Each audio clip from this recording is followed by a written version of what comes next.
Hello everyone and welcome back to your favorite elevator role-playing channel. That's a metaphor for my motivation with this channel, always declining and rising at random times. I am the one and only Marcel from Michelle and I will be your host for today. Our topic for today is going to be a game that I used to play really regularly a long time ago called Doodle World, but it has since fallen into obscurity, which is a shame because I genuinely adore this style and gameplay. Turns out the devs adore it less since the meaningful updates are so rare, and I'm not the only one sharing that feeling since the game has went from having thousands of active players to a mere 500. So without any further stalling, let's get into why Doodle World deserved better. Also, before we start, make sure to like and sub real quick as we're really close to hitting 1 million subscribers and any help together is appreciated. First we are going to go over this absolute fever dream of a story that would put any other game to shame. Oh, I can't exactly replay the story, so oh, I know. Ladies and gentlemen, please welcome our star guest for today, my right-hand man, Super Piggy. I will leave you in his care for a while. Don't worry though, I'll be back when we get to the content I haven't seen before. I was originally gonna say you're greeted by your mom when you join, who tells you that you're a waste of space and she sends you on a dangerous journey through the world by yourself, but that's just gone now for some reason. I tried with an account that was brand new to Roblox too, and nope. The cutscene is just gone for good. It's kinda weird since you can still go home and talk to your mom, but it's not even in the direction you need to go. But I digress. We walk into the lab greeting Professor Birch, who hates his job. He tells us about the key competition. The huge company Doodle Co is looking for these 10 keys and will give out a massive prize to anyone who can get them the keys. Sounds like a deal to me. He guides us to the printing machine where we can choose our first little buddy. You can choose whichever one you like most in here. It doesn't really matter for the story, only for PvP. If you want my PvP opinion, however, I'd say that 2 of them are good. Maybe 3.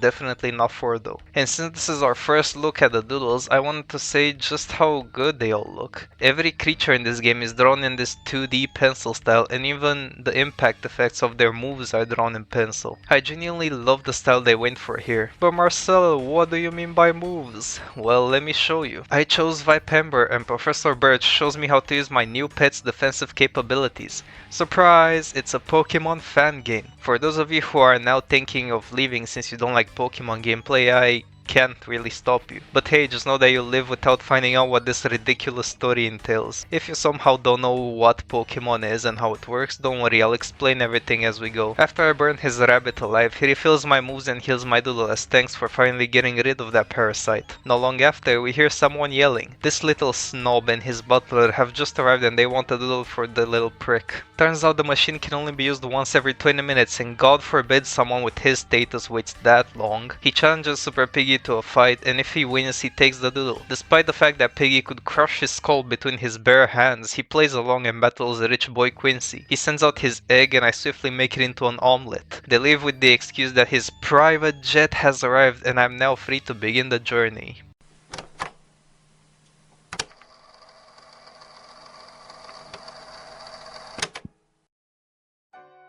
Hey you, yes you lad.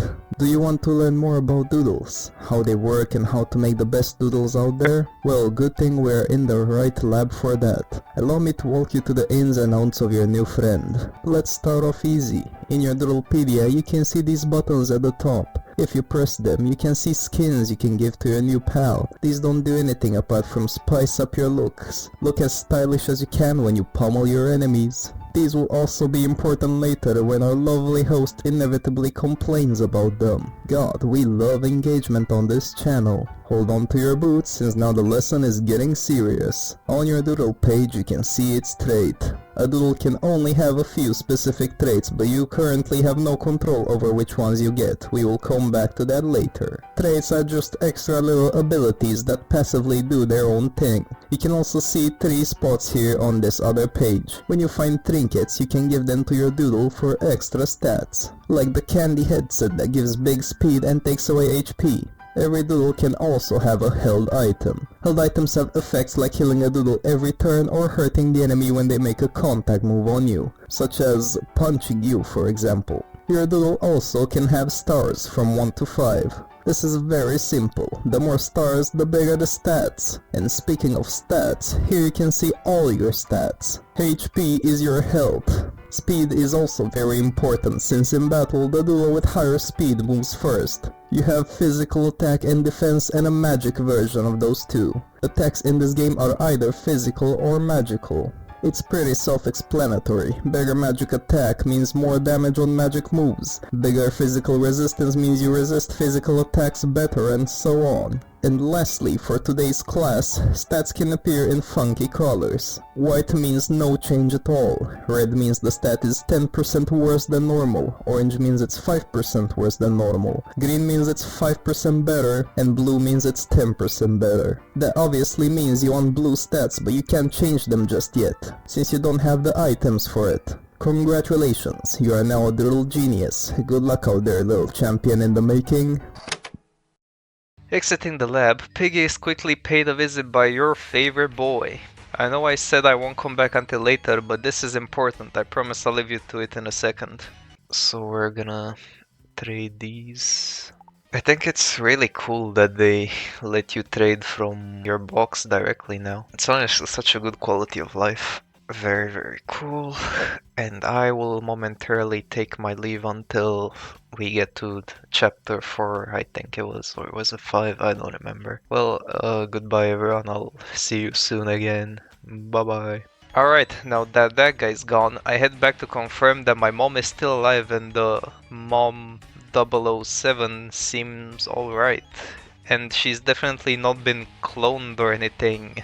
I head up to my room and grab the memento, which will definitely have a use at some point, just keep hoping for it, guys. This also introduces to us these chests. They can be found around the map and they have some rewards in them, giving you some reward for your exploration. I go where the giant arrow wants me to and I stumble upon this guy who teaches me about signs. These signs show you the doodles you can find in a respective route, and if you manage to catch them all, you even get a little reward like a title for yourself or a color to put on your doodle's name, your own name or your title. He then teaches you how to capture wild doodles. Just open your bag and throw a ball. The lower the HP of a doodle is, the easier it'll be to capture. I think the chance to capture it is higher if it has a status effect too, but I don't remember exactly how that went. Moving forward, the area seems to be filled with trainers who are just so bored of sitting around that they assault you on sight. I mean, your funeral, bro. While on topic of NPCs, I highly advise fighting every trainer and talking to every NPC. The rewards are very good if you're just starting out. Don't try to avoid battles since the money will help you out and you only lose money if you lose a battle.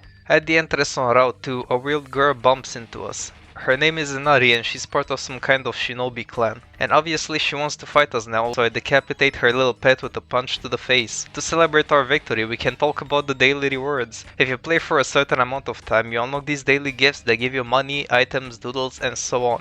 And I got a gorp. What the hell are you?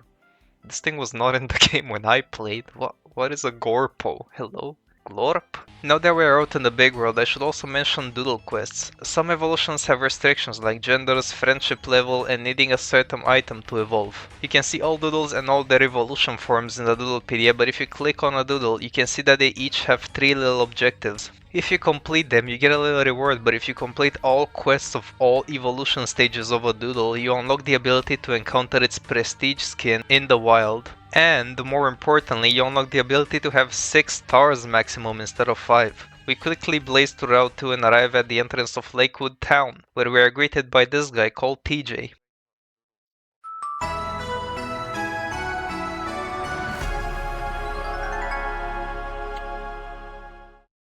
He gives us a tour of the whole place, which lasts like 2 minutes since the town is so small it only has like 5 houses in it. We walk past the lake that the town is named after and the bike stand that has been unattended for 5 real life years now. And we go on to the more important destination, the Doodle Center.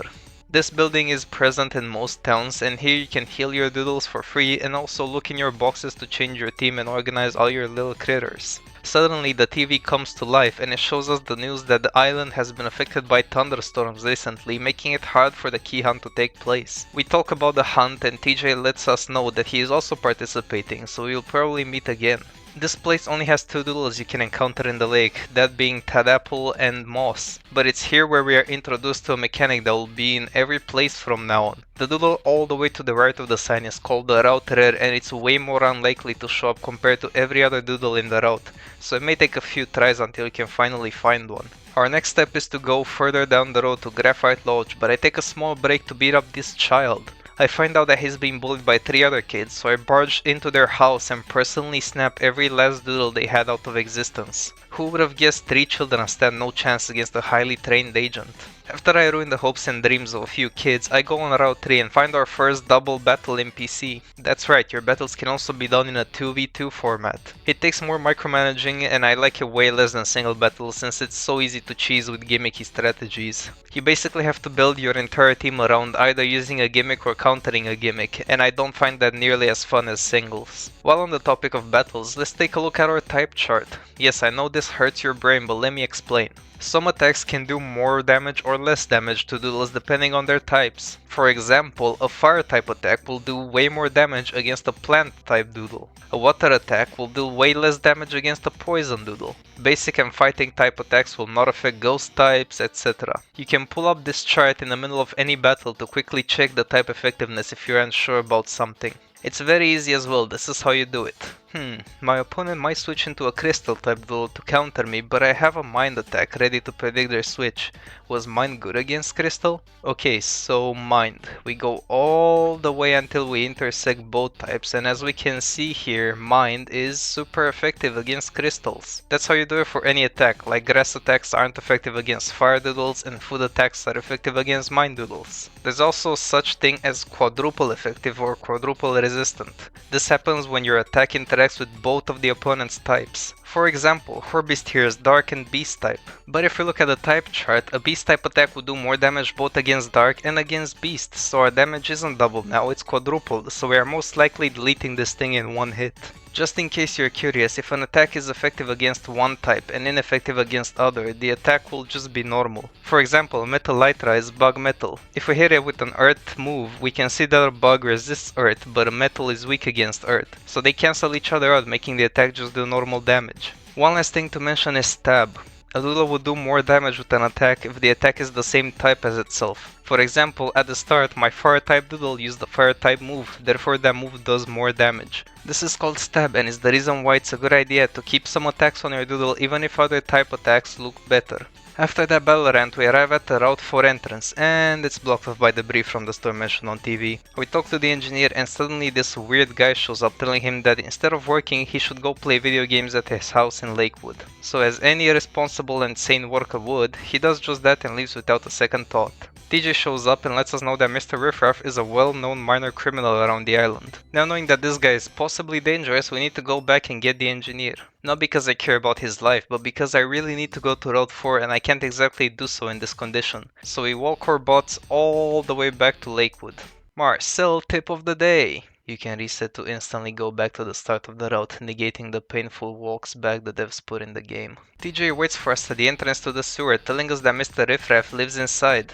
So I have to go diving into a literal sewer after these two just to get there faster. I'm wondering if these keys are really worth it, but then again, Mr. Beast probably had people do worse things for $1 million. Inside we can see that the entrance to the sewer is guarded by 2 of Mr. Riffraff's goons. TJ takes one and I take the other. I easily defeat my guard, but TJ is struggling a bit, so he tells us to go on ahead while he figures that out.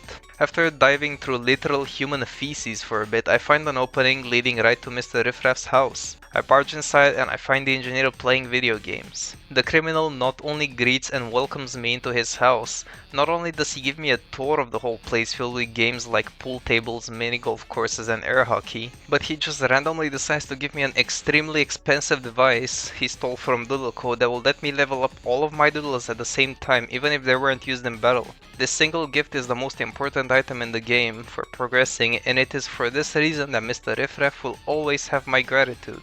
By the way, he stole a few things from Doodle Co, including a teleporter. That's why he can just teleport around. I don't care about that though. If anything, I support the dude, from villain to villain. He's my bestie. After the house tour is over, we play games for the next 2 hours. Then suddenly TJ arrives as he finally finished his battle and is a bit flabbergasted that we just chilled while his inability to battle kept him stuck for 2 whole hours. We want to leave now, but Mr. Riffraff wants to keep us here for a bit longer as his plan needs a bit more time. He agrees to let us go if someone defeats him in a battle. TJ has his whole team low, the engineer isn't a tamer, so I suppose it's up to me. I quickly defeat his teamed lineup, which was pretty cool actually, and he lets us go after getting word that Tennyson is here. We find out that Tennyson is one of the Doodle co-executives, one of the main top dogs of the company, and the one who is personally hunting down Mr. Riffraff as he is the only one capable to catch him. He tells us more about the Key Guardians and figures out that the debris is probably caused by the first Key Guardian. He offers to meet us there to clear the path, so now all we have to do is go all the way back there once more. He uses his mythical doodle Riragan to clear the path, but the Guardians saw it as some kind of danger, so the weather shifts as it suddenly starts to rain. After almost losing our life to a lightning strike twice, we push on forward. The rain actually has effects on the battle. Each fight up until the Guardian from now on will have rain in it, meaning certain traits of Doodles activate while water attacks do more damage. After we officially get into Route 4, we are once more stopped by another obstacle. It can never be too easy, huh? This girl is Portia, the leader of the Snob Quincy fan club, and she's upset that we denied him a doodle. I respect her dedication to Quincy, so I give her the same treatment as I gave to him. After defeating her, she formally reintroduces herself. She's not only the leader to this fan club, but also works for Doodle Co, which is how she also got a teleportation device. She also tells us that Quincy is the son of Doodle Co's CEO, so that's why he's so rich and snobby. We get to Graphite Lodge and we are greeted by Craig and Sarah. We found out that this town doesn't really like outsiders, so he wants to battle. Suddenly another girl appears and tells us not to battle as that would give him the right to throw us out of town. Turns out her name is Cassidy and she's the daughter of this town's mayor. She brings us to him and he tells us that we need to get accepted by the people of Graphite Lodge by doing help center quests. In this town we are introduced to help centers. They're buildings that offer a bunch of side quests in exchange for rewards. Me and TJ are forced to take quests each to get the approval of the townspeople. I take the quest to help a girl named Alice and TJ takes one to help a grandma. He is forced to find a needle in a haystack. At this point I can't help but laugh at everything he's gone through. I meet with Alice outside the help center and she wants my help getting her bat back since a bully stole it from her. We go behind the local station and I crack my knuckles to prepare not for a fight but for a beatdown. This scares off the bully and he leaves his friends to beat me in a 1v2, but I quickly dispatch of them. We then chase after him and once I find him I pummel him into the ground, getting Alice's snowbat back. I could have literally gotten Marcel to give her a level 52 Cryoterra instead, but hey, if she's emotionally attached, why not? After we end our help center quest, we go back to the mayor and get the news that Craig is up to no good. He got his hands on an opal orb and is planning to use it to capture the power of the local legendary doodle Malzuri. That's obviously no good, so we leg it as fast as we can through the crossroads to the cave in order to stop him. Inside, Craig is failing to summon Malzuri as Cassidy gets to him. Meanwhile, I'm stuck fighting literal pebbles as I try to move through the knee-tall grass. When I arrive, I find out that she couldn't defeat Craig, so it's up to me once more. And I mean, no wonder Craig won. He has a level 18 Shadark. This thing unironically was a huge obstacle for new players. I remember giving me a bit of trouble as well. Too bad that now we are no longer in the past and I can just flatten it with the press of a button. After defeating Craig, Malzuri actually shows up and it decides to imprison Craig in the Opal Orb. Now he is literally stuck in a rock for all eternity. Malzuri talks to us telepathically, telling us that he's basically asleep in there and that these orbs were used 500 years ago in the Doodle World to imprison evil souls. Suddenly it senses someone approaching despite the many other NPCs in the cave who weren't a problem, and it leaves as fast as it appeared. TJ arrives and gives us the news that he finally found that needle. For some reason we actually listen to his plea of wanting to do something cool and let him hold the Opal Orb like he's a little child. Outside, TJ decides to yell at the old woman who made him look for the needle and she refers to him by his name despite the fact that he has never told her his name. He gets creeped out and follows Cassidy into town. I'm not sure what's up with this grandma. If you talk to her, she tells you a story about ancient doodles, but she never makes an appearance ever again. Suddenly Inari shows up again, bumps into TJ, apologizes and runs to Graphite Lodge. At least he got off easy and the orb is gone. Good job, bro. I'm so glad you exist right now. If you want the orb back, you need to do a help center quest for it. If you actually get the orb, you'll be able to encounter Malzuri in the cave's tall grass. It's a legendary, so the odds are pretty low. I'll talk more about this later. We go talk to the mayor and give him the good news that Craig has been defeated. He and Cassidy let us know that if we want to go further in the graphite forest, we need to go outside and defeat Cassidy in a battle to gain access. She's given up on the dream of becoming a great tamer, but she can still battle. After we defeat her, it's TJ's turns, but if we learned anything so far is that he will be here for a while, so I go on ahead. After I arrive at the entrance to the forest, we wait 2 more hours before TJ finishes his battle. You thought I was joking, he did it again. Suddenly, Portia shows up again, but it's not for another battle. She reveals to TJ that she's actually a Doodle co-executive, just like Tennyson, and she's about to tell us about her mom, but TJ rudely cuts her off. Way to go, man, anything you do seems to be an L so far. But apart from her exposition, she gives us a heads up that the CEO has been obsessed with the key hunt as of late, and he's most likely going to send other Doodle co-executives on the key hunt for the keys. Meanwhile, Quincy and his butler are just chilling on his jet going to the floating island where the Key Guardian resides. We find out that he doesn't particularly like Portia's presence and that he has daddy issues. I mean, are you surprised by the second thing? Back in the forest, we seem to reach another blockade in the form of a giant door. We go talk to the local lumberjack and he says he hid an axe between the waterfall. We go snatch it, and just as we're about to smash down the door, this shirtless man shows up and asks us not to do it since the door means a lot to him, and instead he will open it for us anytime we want to pass. TJ says that we should get rid of it since it's an inconvenience to everyone, but Portia says we should leave the door alone. This is our first karma choice. At some points you can choose between 2 options and one will give you negative karma while the other gives you positive karma. As of right now, this does absolutely nothing.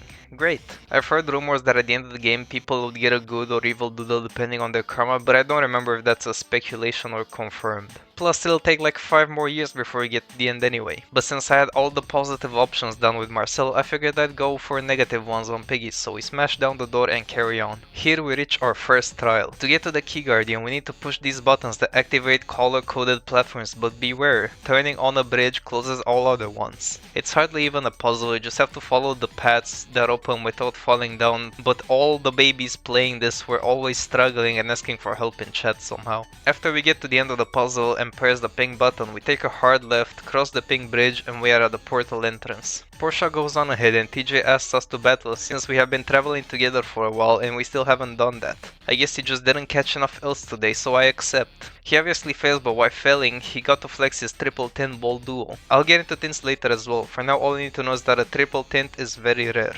After breaking TJ's morale even more, we go to the portal to the floating island. You'll never be able to go back here after you get the keys, so take in the view while you still can. We find out that Quincy got here first, but the Key Guardian isn't letting him battle since he did not complete the platform trial. Quincy seems to still be as lively as ever. The Guardian, probably tired from putting up with his breath, says that if he can beat me, he can try to get the key. Quincy is more than happy to do so and he unceremoniously loses again. After Mr. Moneybags has been dealt with, we can battle the Key Guardian for the key. These Guardian battles can actually be kinda tough since they have actual builds, like the Aspark that lives on 1 HP even though I'm 7 billion levels above it.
After defeating Mr. Wizardman, we get our first key and our doodles can now level up even further, up to level 28.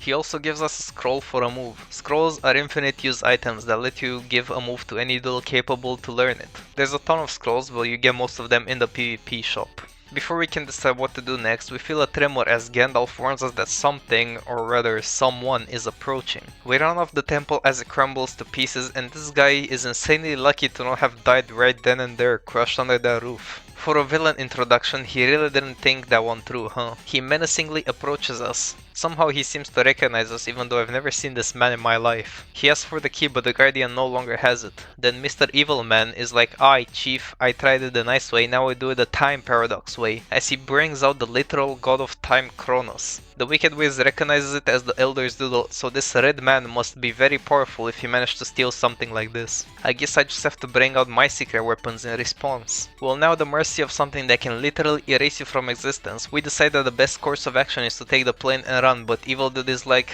"Here Chief, I got you." Epic. So now with no more plane, our only solution is Portia, who suddenly remembered that she can teleport us all out of this place with her device. But since there's so many of us, her device can act up, teleporting everyone to random places, but we don't have much of a choice, so we accept it. We get out of there and Bad Boy cracks a pun.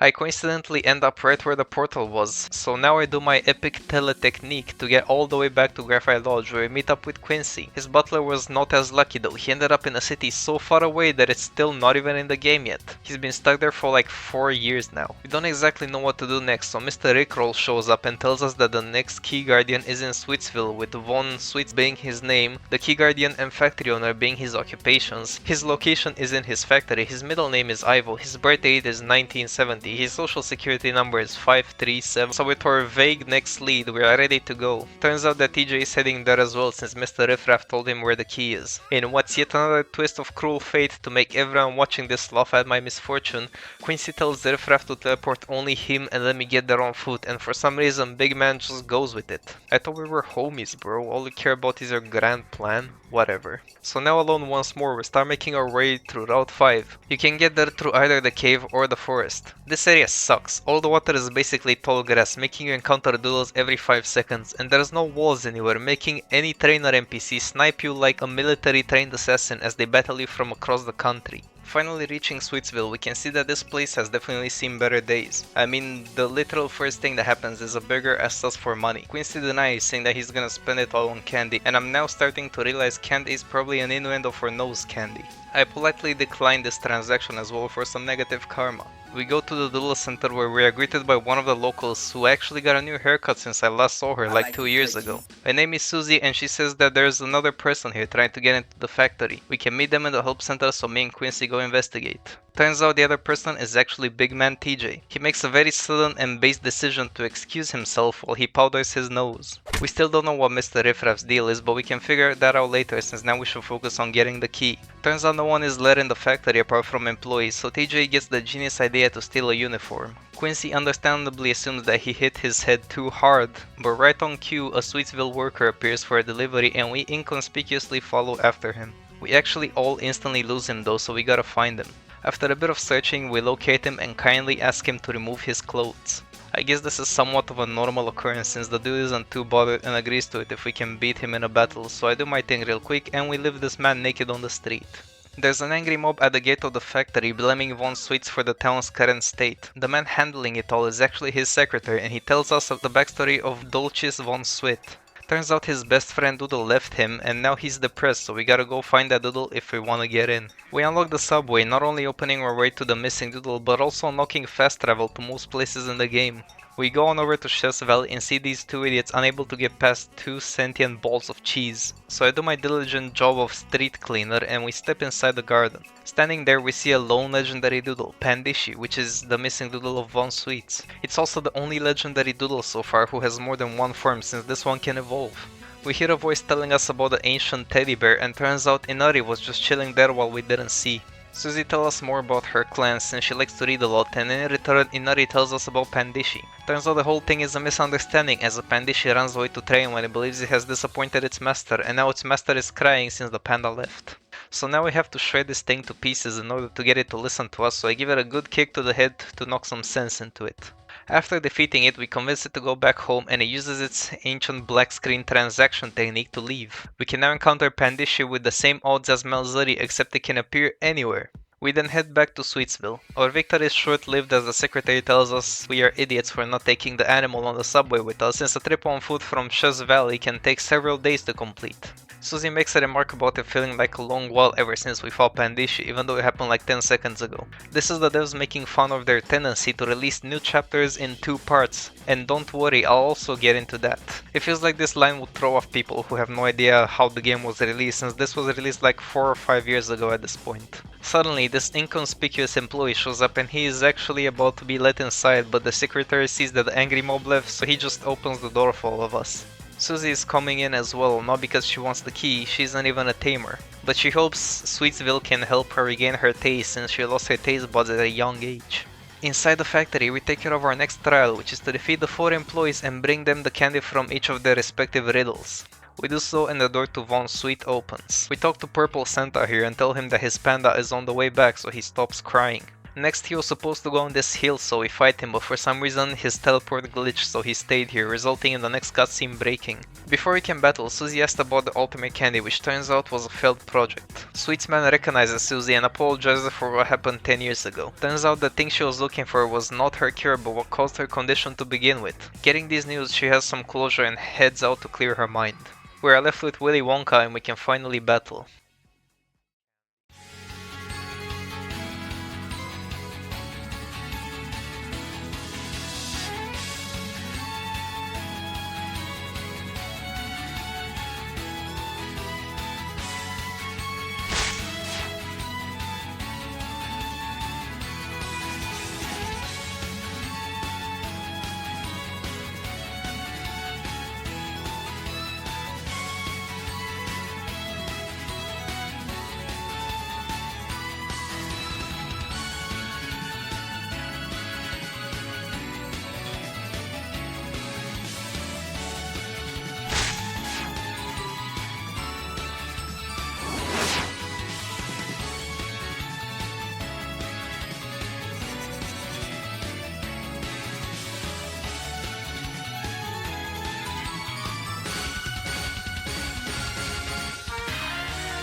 We get through his sweet lineup, earning us the second key, our doodles now being able to get to level 36 and another scroll. I'm no longer tied to my key, he says while the camera's all the way over here. Suddenly, in a twist no one saw coming, Red Robe is back. Turns out where he came from he's called the Savior, but he doesn't like that name, so we can call him Xavier. He wants our keys to save his people and gives us a simple trade request, which is to give him the keys in exchange for us not being burned alive by his Chronos. With definitely no other choice, we're about to give out the keys, but suddenly Mr. Rickety Rat shows up and teleports Xavier away in the last second since we are apparently too valuable for his master plan. In yet another good deed, he teleports Von Sweet to his panda, leaving them epically stranded in the process. Don't worry, he's just a chaotic good friend like that. After poking fun at TJ's disguise, he vanishes once more, leaving us to our business.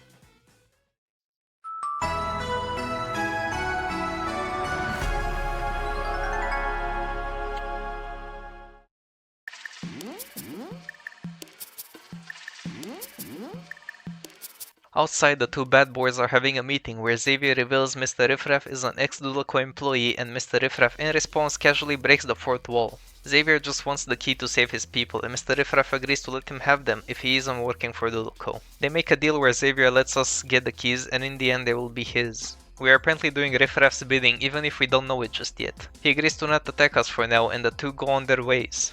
Or at least they're supposed to, but the devs forgot to despawn them. They're still up there. You can just see them. Dudes, what are you doing up there? I'm... Brothers, what are we doing here? Why didn't you despawn?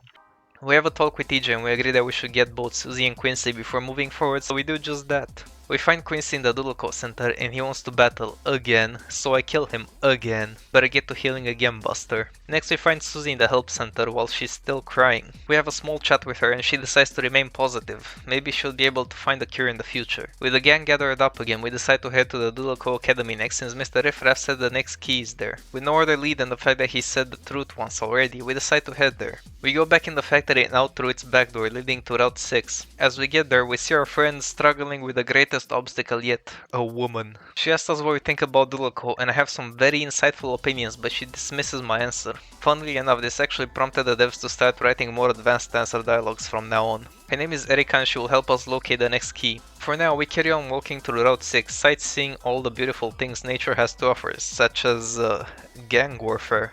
We finally arrive at the academy and we are given an overview of the place. I understand for people who build stuff for actual games this looks meh, but this was like the biggest area so far in the game. It was very impressive to see this reveal back when it came out. There's also only one builder I know of, that being Ileana, meaning this whole place was probably built by one person alone. I don't know what the dev team looks like, but I only know of like 3 people working on this. Anyway, our first step here isn't to actually advance in the story. Quick break from our sponsor, Bike and Be Gone!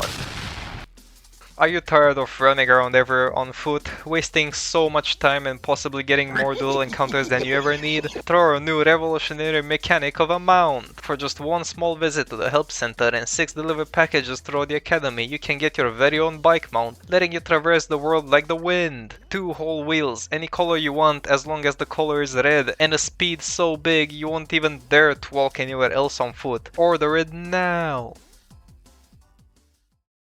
Alright, now that we have our bike, it's time to meet Erika in the gymnasium. There we are greeted not by Erika, but by Tennyson, and this encounter has stuck with me to this day because it showed me how weird the situation with this game is. This guy is the second most powerful man in Doodleco, only under the CEO. His status is of utmost importance and he has only appeared once so far. Combine that with the fact that the Academy took so long to come out when it released, I had completely forgotten who this was and I was left there trying to figure out why a stranger is speaking to me. That's not good at all for your character, but I'll complain more about this later. He is here as a guest to hold a speech for the academy. He gets a call about the CEO's brat, which is our good friend Quincy. Apparently he's in some trouble behind the little station, so we gotta take care of that now. I expect him to be getting bullied by some dudes for being rich or whatever, classic bullies or something. Meanwhile, as I exit the building, Xavier is observing as always, preparing his next attack. Just after he agreed not to attack us, but what's Riffraff gonna do against the time god, I guess? He sees Portia is nowhere around, and he can take advantage of the fact that the academy was built on top of a legendary doodle's home.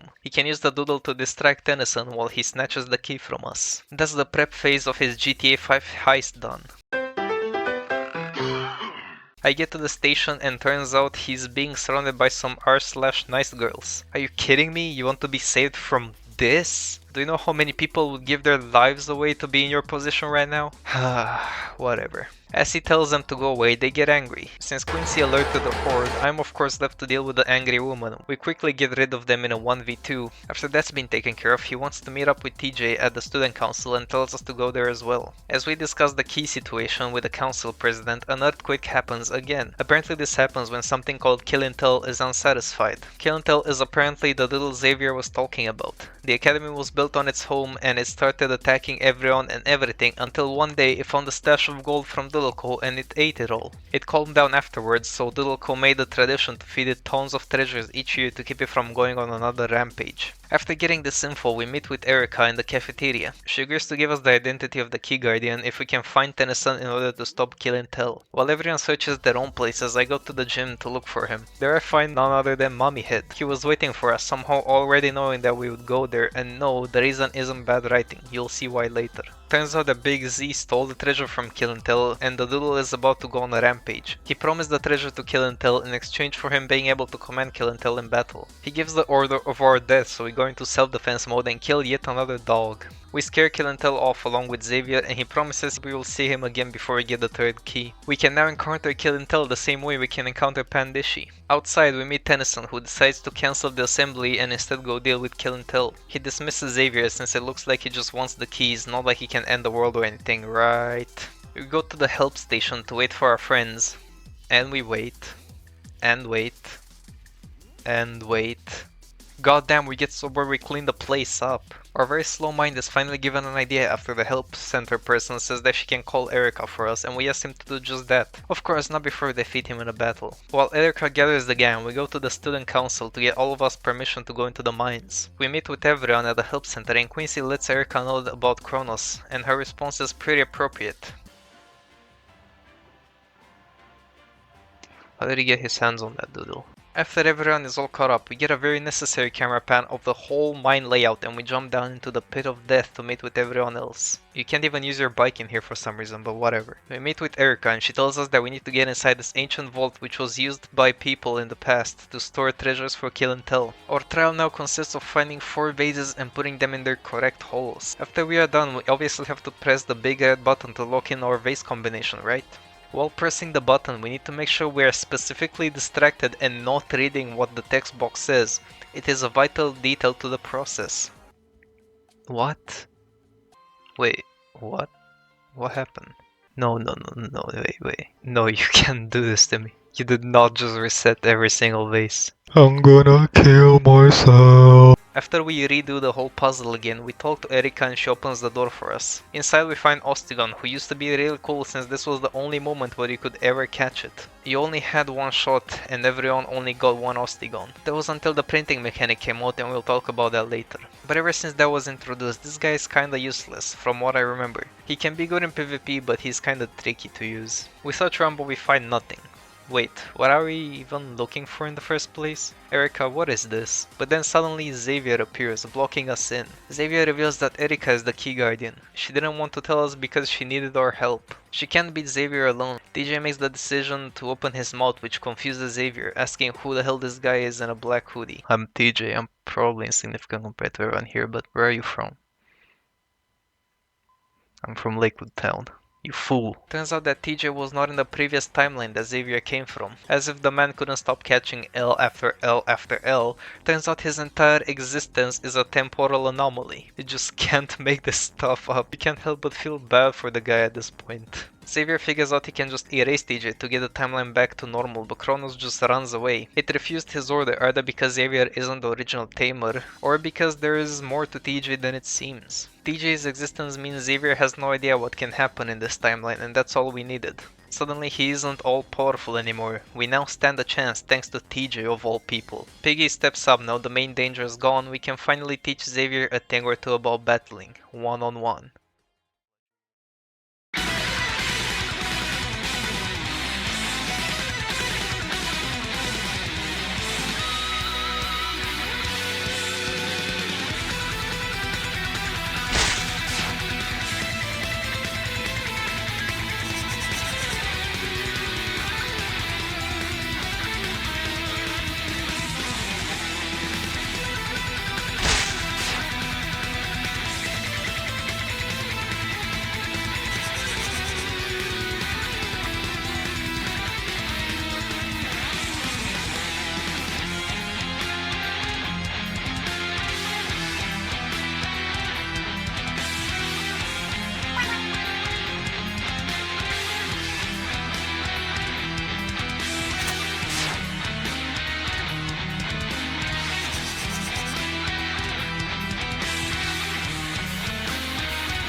After we wipe the floor with him, Xavier scurries off, and from now on he'll be more cautious since he no longer has any idea what can happen. After we saved everyone, they agreed to let me go first at trying to beat Erika. Quincy heals our doodles and he actually enjoys it. I think he's finally starting to change for the better. We start our fight with Erika and she leads with a deadly combo of Sandstorm and hidden trait Clay Dance. This thing didn't die from one hit from a doodle 20 levels higher that used a stab move, super effective move on it. You can imagine how hard it is for a normal player to take this thing down.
We defeat Erika and get a third key, Ordulus now being able to go up to level 44, and we get an Iron Slash scroll.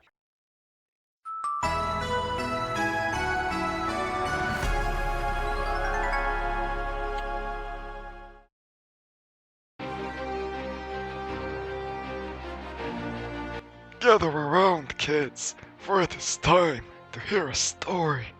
A story about a place called Runic Island.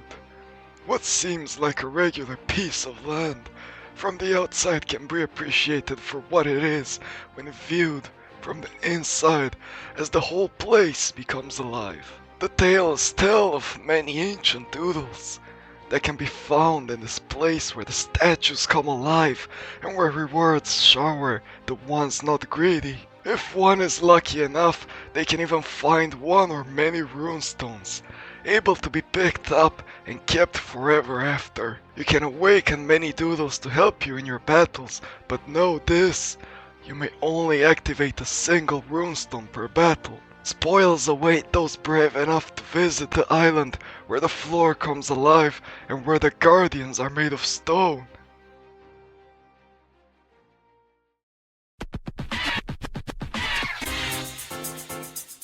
We meet up with everyone at the help center. Everyone but TJ, who is taking a small break since he found out his existence is an anomaly. Must be rough, man. Susie comes up to us. Yes, she still exists, she was just in the library this whole time. She gives us our new options. We can go to the next route to get the next key, we can visit the printing station, or we can venture to the runic island for a chance to get rewards and runes to awaken our doodles. If we visit the printing facility, we can get there through the tunnel in Lakewood. The place is inside this building, so we can go in and learn how to print.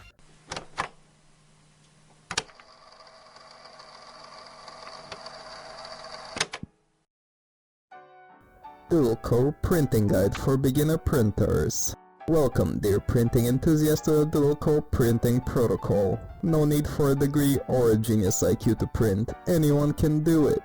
Step 1. Throw a doodle into the printer and watch as the tickets begin to flow into your ticket case. Step 2. Visit your printer and use your tickets. You can just make another doodle in the printer for 5 tickets, but if you wish for more, visit Step 3. Step 3. Modify each and every stat to your liking, but be aware that the more changes you wish for, the more tickets you'll need to use up. Step 4. Enjoy your new friend. Doodle Co is pleased to be at your service. Do keep in mind that the printer cannot make misprints. Oh no, never mind, that has been retconned. Now you can even have the chance to get misprints. But you still can't print legendary doodles though, haha. Thank you for choosing Doodle Co. After talking with our friends, we decide we need TJ, and we go to look for him in the council room. He wants to give up on the key hunt and become a student at the academy. But then, the one you're all expecting to keep the plot intact appears, Mr. Riffraff. He tells TJ Xavier is from a reality where Doodle got all 10 keys and the world as we know it ended. It's not normal for Doodle to do something like that. His best guess is that they don't know what they're getting themselves into. Xavier is not a threat since he always fails. He's already failed many times, and each time he went back. He's stuck in an endless loop, but this is the first loop in which the chain is broken. TJ exists to stop the paradox. After those uplifting words from Mr. Riffraff, TJ decides he will wait a bit more before enrolling at the academy, as first he needs to save the world. Riffraff reveals that he knows so much since he has been getting visions in his dreams which he believes are sent by the same being who created TJ. Erika arrives and she recognizes Mr. Riffraff, saying he is one of the original 3 Doodle Co employees, and he confirms it. We got access to Route 7 and we go say our goodbyes to Erika for now. Of course, grabbing some bad karma in the process. We make our way to the arid mines once more and end up on Route 7. We get to the entrance of the next town over, the Oasis, but we aren't allowed in. Turns out another Doodle Co executive called Ellen rented out the place and it'll only be open in 2 days. We can't go in without a pass from an Oasis employee, but it's just our luck that Kentucky Smith shows up with a deal for us. If we help him explore the ruined castle nearby, he can grant us passes. So we do just that, quickly taking care of a literal ghost who uses all ghost types. After we defeat it, it vanishes and Smith decides that he's bored now, so he will give us passes. And now we are finally in the Oasis. We get a quick rundown of the place from Kentucky Smith, saying Doodle Co owns 30%, Oasis Energy owns 60%, and the other 10% is owned by a man named Zane. Doodle Co rented out the place to work on a deal with Oasis Energy since they want to buy the whole place. It also should be mentioned that this whole town is in the middle of a desert, which is really weird since this shouldn't normally be possible without some kind of miracle. I wonder what that could mean. After Smith leaves, we are left pondering who the Key Guardian could be. On a more unimportant note, not even 5 minutes from entering the city, TJ manages to get pickpocketed.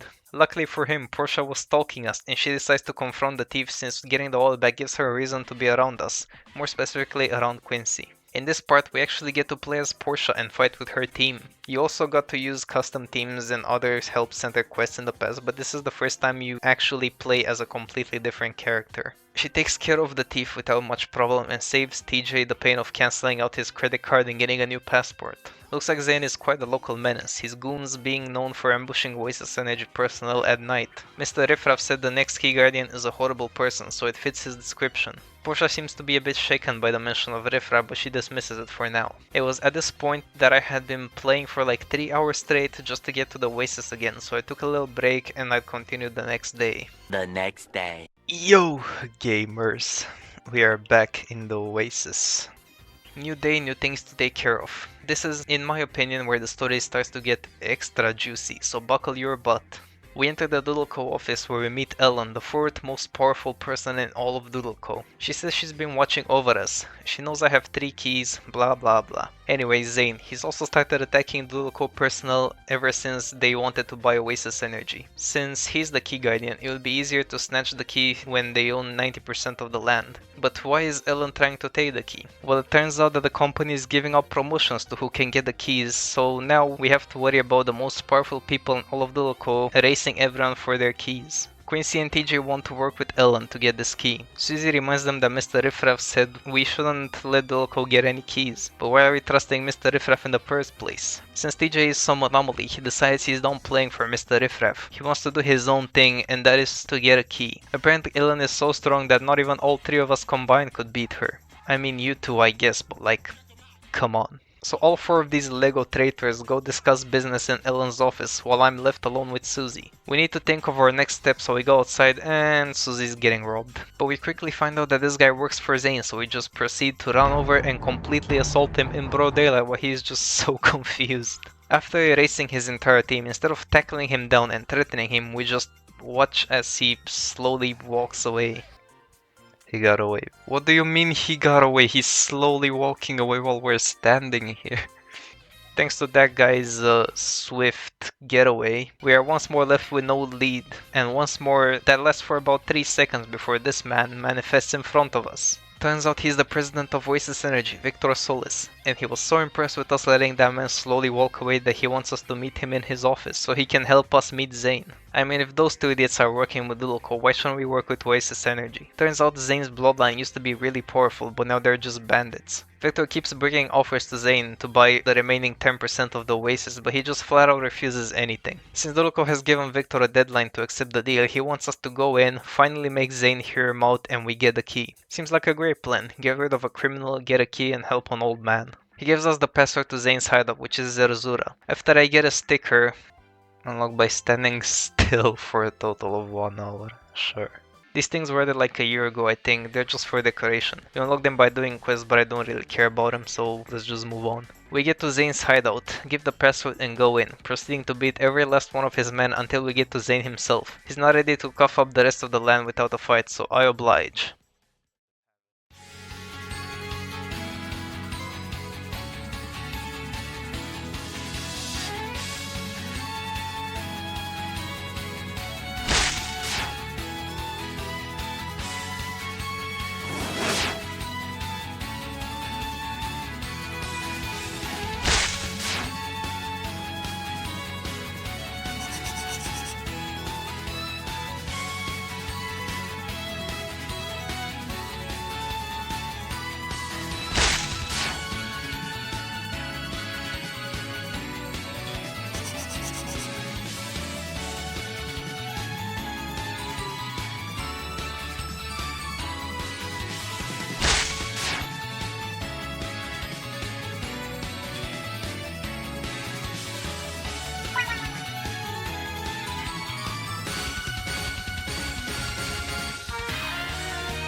Alright, finally, we have the fourth key. Wait.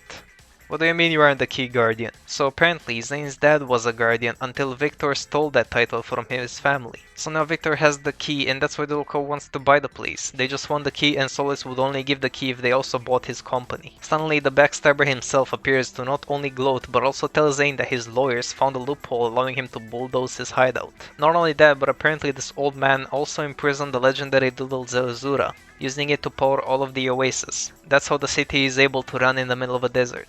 As consequence, the lands became devoid of life, and that castle that we saw, which belonged to Zane's family, fell into ruin. Once Dulco buys his company, he will live with Zerzura, causing the oasis to crumble, and as a result, he will be seen as superior to Dulco. Once more, instead of threatening to burn him alive with my Synelisk or something, we just let him leave. I don't know why we are always overcomplicating things. All it would take for things to go our way is just a bit of violence. Alright, plan G. We work with Zane to infiltrate the Oasis Energy Labs, freeze Azura, maybe break Victor's spine, and get out. Pretty good plan. Susie goes shopping right this moment, and Zane waits for us at the sewer entrance. Suddenly, Susie arrives too, and turns out she's been shopping for explosives! She says she got them by calling in a favor. Understandably, Zane gets a bit suspicious at this point. I should have as well, but I didn't. Why? Because when this update came out, I last saw this girl like 6 months before this happened. Do you see the issue? Anyway, we purge our anxieties and enter the sewer. This is weirdly enough the second time this video I had to go swimming in a sewer. Man, what wouldn't I do for 8 more levels on my doodles? Meanwhile, the meeting in Ellen's office is in progress. Turns out Portia and Ellen have been working on a little something. We have heard of the Doodle World before. It was a war fought by doodles, one of reality and one of dreams. The reality doodle won, and every doodle that was on the losing side had their true power sealed inside runestones. What a runestone does is it basically sends an insane amount of energy into a doodle, causing it to awaken. But it turns out this is possible to replicate with a little gadget, allowing any doodle to awaken. So to aid them on their mission, they both get an artificial runestone. Quincy gets a Hypnotal and TJ gets an Owl. In another plot twist, the guard in here was actually Mr. Riffraff in disguise. He paid off the guard to leave and listened in on this whole meeting. Mr. Riffraff quickly draws on a napkin with a sharpie like the evil genius he is and shows us that Ellen is about to be demoted since the 5th most powerful person in Dulco, Yami, already got a key and that's why she's hiring them. Interrupting his little act, Portia recognizes Mr. Riffraff, referring to him as Lucas Rimbaud, one of the 3 original employees. I feel like this twist would have been insanely huge if 1, his real name was mentioned more in the game before this point, but we never heard the name Lucas Rimbaud until now, and 2, Xavier and Erica straight up telling us that he was one of the Dulco employees. Instead of a possible huge reveal, it just becomes like, oh cool, we know his name now, epic. And the killer of my mother.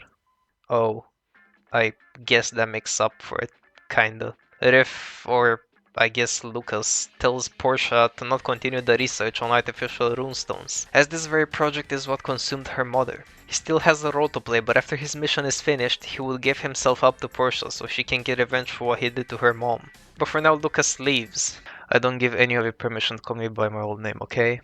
Oh, I meant Mr. Riffraff leaves, but not before warning them all that I have a head start already. Ellen temporarily hires both of these knuckleheads in exchange for them getting the runestones and the meeting concludes.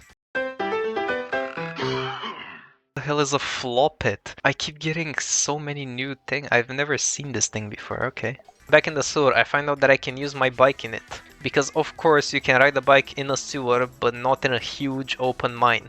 And don't even start with, oh, you can't pedal in the sand, because you can use bike on Route 7 no problem. It would actually be such a power move for the devs to disable mounts in Route 7 because of this. We find a suspicious vent and crawl through it, giving us our first glimpse of Zerzura.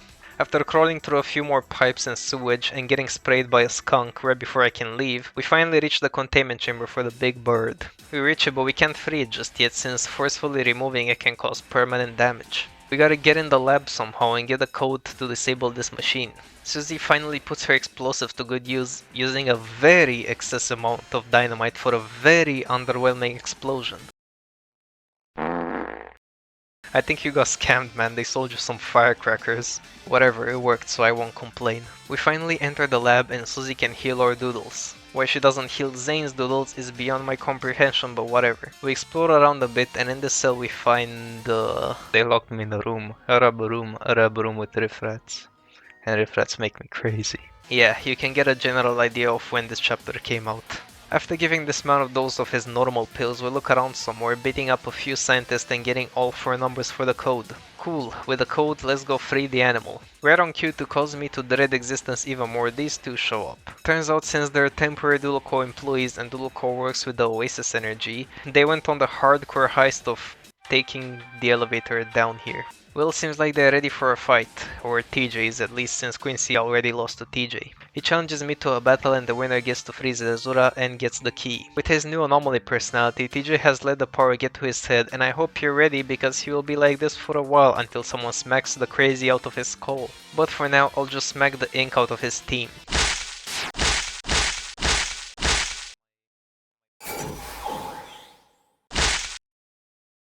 With the most incapable obstacle out of the way, we finally input the code, but it turns out that Vector was hiding something from us all along. The fact that he actually has a brain. The code was not for freeing Zazura, but instead it gives Victor full control over it, and just in time as he shows up to fight us.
With Victor defeated, Zerzura is free and the police are on the way. We can now encounter Zerzura anywhere with a somewhat higher chance than killing Tel and Pandishi. He makes a deal with us, giving us the key and a scroll in exchange for letting him go. We take the deal since he won't ever be safe and will have to live the rest of his life on the run from now on. Our doodles can now level up to level 52 and we get a new scroll. We then follow everyone to the Doodle Co office to review our current situation.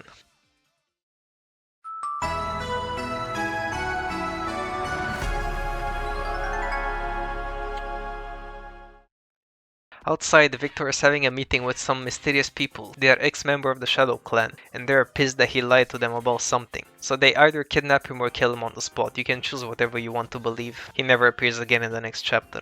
At the office, everyone is arguing about these runestones. To prove some points, we battle Quincy right here and destroy him along with his awakened Hypnotal. Portia decides that this tech should have been given to stronger tamers, so she kindly provides us with the Hypnotal runestone. She says she's still working on the Oval runestone, and that thing better be a life-changing experience because it has been like 2 years and the runestone is still not in the game.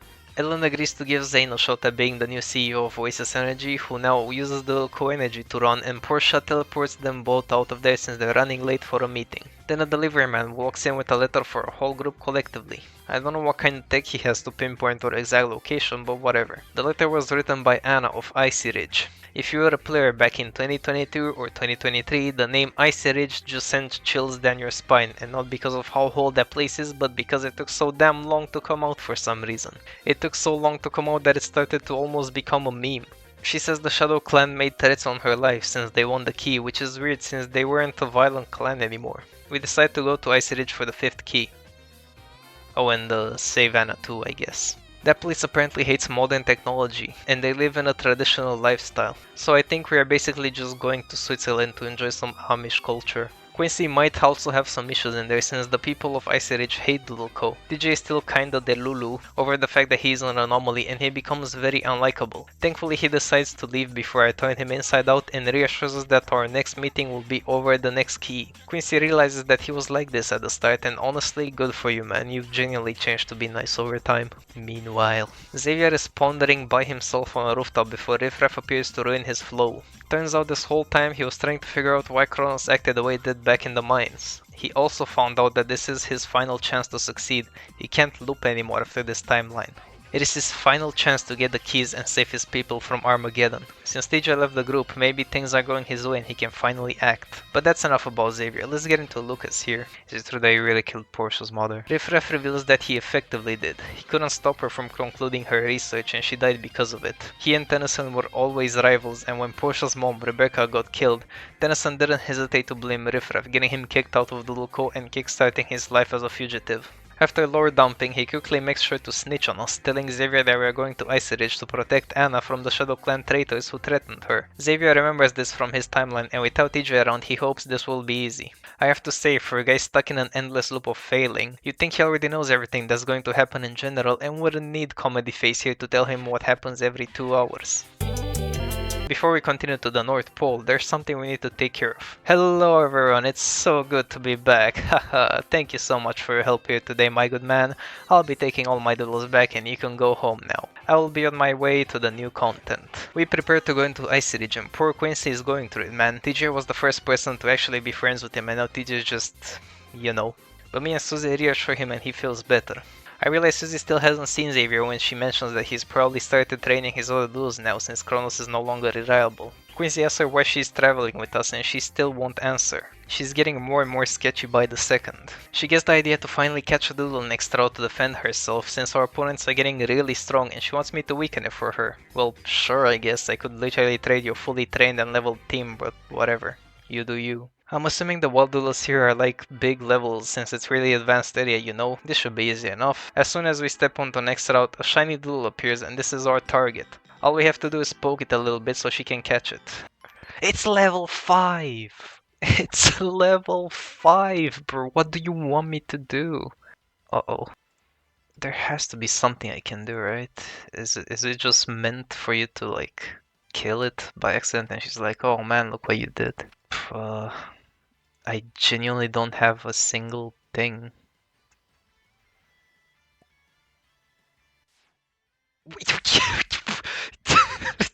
Okay, dude. Okay. Okay. What was that she told you to? I didn't. You. No offense, but since Marcel spectacularly safe. Shut up! I don't trust them to weaken any doodle. I didn't even attack it! Are you both blind? I could have told you they like. Okay, what is this ganging up that's happening right now? Hello? What switch flipped? I swear to God, Susie. Turns out she's only half mad, but she's mainly doing this because she wants to get Quincy to open up and not go back to his old ways. Since he's been lonely for so long and TJ is going to his cray cray arc. Fine, I like that plan, but I still didn't kill it. Were neither of you watching? Meanwhile, at the Doodle Corps headquarters. All the most powerful people are in this meeting apart from the CEO, and turns out none of them really like each other. They're hosting this meeting since they all need to update each other with what they're up to. Firstly, Yami is now 4th place, right above Ellen. We also meet Cortez, which is the typical powerful narcissist that no one likes, Yami, who is the leader of the Shadow Clan, and Joseph, who is currently in charge of PR. Tennyson orders Portia to work under him for a bit since she failed with the last key, or else he will destroy her teleport device, which is literally the last memory she has of her mother. It's now apparent that all these higher-ups are scum. They're cutthroat and will not hesitate to trample over anything or anyone in their way. All the good ex-Doodle Co has been doing are all just PR stunts to make them look like good people to the public eye. Our suspicions are confirmed, now we will definitely not let them get the keys. Last one to report is Yami, who is currently trying to stop Case, the leader of the Shadow Clan traitors. He will also be visiting Ice Ridge to take care of the rogue ninjas. They'll give their next plan and end the meeting. After the meeting ends, Joseph just decides to, I hope you were as entertained as I was, but it's rude to spy on meetings that you weren't invited to. Remember, you have to pick a side soon. And I certainly know which side will be viewed as the right side in history. Is he talking to me? So this weirdo we have never seen before just casually breaks the fourth wall and has a full-on conversation with us and tells us that we will have to make a choice, but he will always win in the end. Yeah, that seems normal enough. I keep encountering new doodles left and right, catching some while failing others and encountering peculiar individuals. Logos binted. What are you saying? Further ahead, we catch up to these two, with Susie now owning her first ever doodle thanks to Quincy lending her a gold capsule. She also insists on paying him back even if it may take a while. Yeah, those 40 Robux will take a few years to gather up, huh? We are then met by a very peculiar looking gentleman along with a schizophrenic old woman. He is Desmond, the community leader of Ice Ridge, and his friend here has quite a personality given how young and spry she is. She keeps going on about blue strings, but maybe she's not completely insane since she recognizes that we aren't all that normal compared to everyone else. Man, this world is just full of people who can stare into alternate realities, huh? She is now the third weirdo we've seen. She then runs off into the woods, which is very fitting for her. Desmond says he came to greet us since he handles visitors and heard the son of the Doodle Co CEO was coming over. Again, this place despises Doodle Co, and it turns out it's because a while ago there was a Doodle Co employee who wanted to modernize Ice Ridge, and everyone not only liked the idea, but they loved that employee as well. However, one day he was suddenly outed from the company, and in his name the whole Ice Ridge agreed to never get involved with Doodle Co again. And his name? Mr. Riffraff, of course it's him, it always loops back to these people. We make an agreement that if I beat Desmond, he can not only let us all in, but convince everyone to treat us as if we were locals. Yeah, I'm sure that will work out. He will also explain why he is doing this if I beat him, so hopefully we don't fail. Imagine if it was canon that at this moment you just happen to have a bad team and lose. He also agrees to give me an artificial roost on. Bro, I said okay, I will battle you, jeez, it's not that serious. I do some sightseeing looking at all the new creatures and I give myself the absolute zero scroll. We reach Desmond and once again he begs me to defeat him as if his life depends on it. He's like the chessbot Martin, he only feels alive when he loses or something. Now with Desmond down, we can finally get into the meat and potatoes of this whole situation. Desmond reintroduces himself as number 1. Ew. Back at the Lakewood sewer, the two guards were called number 2 and number 3, and Riffraff even had a number 4 in his team, but we never saw number 1 until now. We also get our Calamander rune, which I'm sure a lot of people use, definitely. He tells us that Anna is his adoptive daughter, and he and Riffraff originally bonded over this since they both have adopted daughters, even though Mr. Riffraff doesn't have the best relationship with his. We talk a little about the Shadow Clan until right on cue, Sir Conehead IV warns us that the ninjas are attacking. This first dude runs his mouth a lot for someone only using fire doodles who aren't even fully leveled, so I swiftly help him close it before he catches a cold. The second one challenges us to a double battle. 2 doodles at once, that means you'll lose faster. This game truly has peak writing. At the gate we find the boss of these two, which is the purple ninja. He gloats about only losing 1 out of 100 battles, the loss only being to K's, and then I give him a reality check, making it 2 losses. After 2 years of waiting we finally enter Ice Ridge.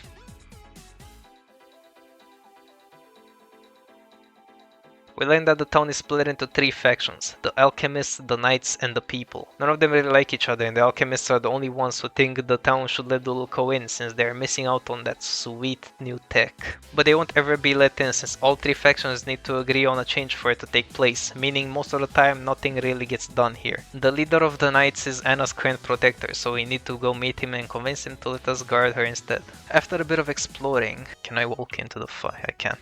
I find the house in which the meeting takes place. If this goes well, we'll just be able to protect Anna straight away, kick some ninjas' butts, do her trial, get the key and leave. Easy mission, in and out, 10-minute adventure. Here goes nothing. Us being outsiders combined with the fact that Desmond sent us makes Sylvier... Captain Sylvier, sir. It makes him not trust us one single bit. You are only doing this for the key and you don't care about actually protecting her. No, her safety is my main priority. You're obviously lying. Thanks, man. Despite that I single-handedly beat 3 assassins, one who apparently never lost, he says there's no way I'd risk my life to protect a girl I just met. I mean, I'm not really risking anything, man. For a team of trained assassins, they really just crumble like a house of playing cards. It wasn't even me being over-leveled anymore, now I'm genuinely in the normal level range. Sylvier has another protector suggestion, this one coming from the alchemist, and he is much more happy with this suggestion just to spite us and Desmond, because God forbid Desmond leaves town for a few hours to ensure the safety of the people. Something you are currently failing to do, might I add. The other protector arrives right on cue and it's... no way. Oh my god, bro. Bro, dude. It was funny when you were acting all cool thinking you can beat me, TJ, but I actually swear to God if you ruin this for me, I will make sure to create another anomaly, which will be the fact that no one can discover your body after I'm done with you. Once more, TJ gloats about being the chosen one and how he is so cool and he is definitely stronger now compared to the last 17 times I've defeated him. He actually manages to get Susie to talk more, even if by accident. She tells us that she is with us since she was promised a cure for her taste buds from someone, and that's why she is teaming up with us. I may seem like quite the character, but I can keep my composure when it matters, even if I currently wish to break a few limbs. Susie, however, isn't as good at that, as she, very understandably might I add, lashes out at Sylvier and she gets arrested. I don't exactly know how she broke any laws, but sure, the power tripping couple is a match made in heaven. TJ and Sylvier should kiss already. Dude, these people suck, I hate this place. Cap's final choice is that the dude who lost the opal orb, the dude that took 2 hours to defeat both a goon and a girl, the dude that got pickpocketed 5 minutes into the oasis, the dude that is currently power tripping and delusional, the dude that has never been able to defeat me once, is a much better help at defending Anna than me, who canonically never lost once, destroyed 3 top Shadow Clan operators just outside the city, got 4 keys and have more fully prepared defenses than I know what to do with. After they took Susie, I started getting fired up as well, and it was at this point that I once more questioned, why can't I use fire to burn down everything, take the key and leave? I literally have 6 weapons of mass destruction on my person at all times. All 3 of them leave to their hiding spot provided by the alchemist, and I'm left alone with Quincy. Well, that went just about as badly as it possibly could have. 10-minute adventure. Meanwhile, Desmond is talking to Rosemary and he wants to discuss succession, but once again, this lady is definitely young and spry and she won't be replaced anytime soon. But it turns out the succession is for him, and Rosemary points out that he's been acting strange ever since he was informed that I'm arriving in town. Flashback.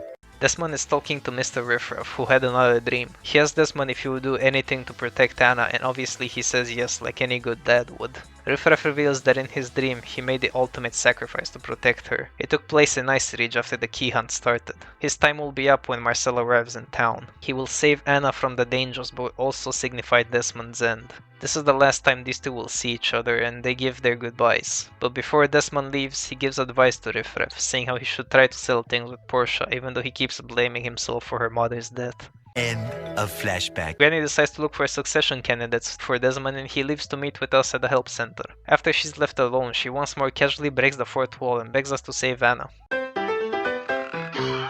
Me and Quincy meet with Desmond and we decide on the next course of action. Alright, here's the plan. First we locate the dungeon and break Susie out of jail while he mentally prepares for what's to come. What is that thing? Where is the dungeon at, dude? He's making a pupski. And I think that was a Koryu as well. If I have to look for it any longer, I'm actually gonna break the necks of every single guard in there. Where the hell is the dungeon? Is it down here? No, no, no, please, oh my god. Is this the subway? God damn it, dude. I hate this place so much. Well, I literally don't see anywhere else it could be, so I'm just gonna go in that glowing cave in a second. Fisherman's Guild. Yeah, I'm going in that glowing cave. I genuinely don't know where. How is this encounter, bruh? Let's see what the stacks are all about. Yo, Flasket is wild. That's cool. But this is not where I gotta be. Are you kidding me? This doesn't look like the place. I am so lost. Where could they possibly stick a dungeon that I don't see it? Holy crap. What's a font menu? Oh, I see. Okay. Very cool. I'm gonna keep it as cartoon for now. Genuinely, where is this dungeon at? We're back at the goddamn Fisherman Guild. I give up, man. I'm looking this up. I can't do this. I give up. You've bested me. Congratulations. Oh, it's just a random door behind the market, isn't it? The important place where you need to go. Yeah, the very important place that you can't progress without. Yeah, it's just hidden behind this door all the way back here with no indication whatsoever. That's cool. Perfect.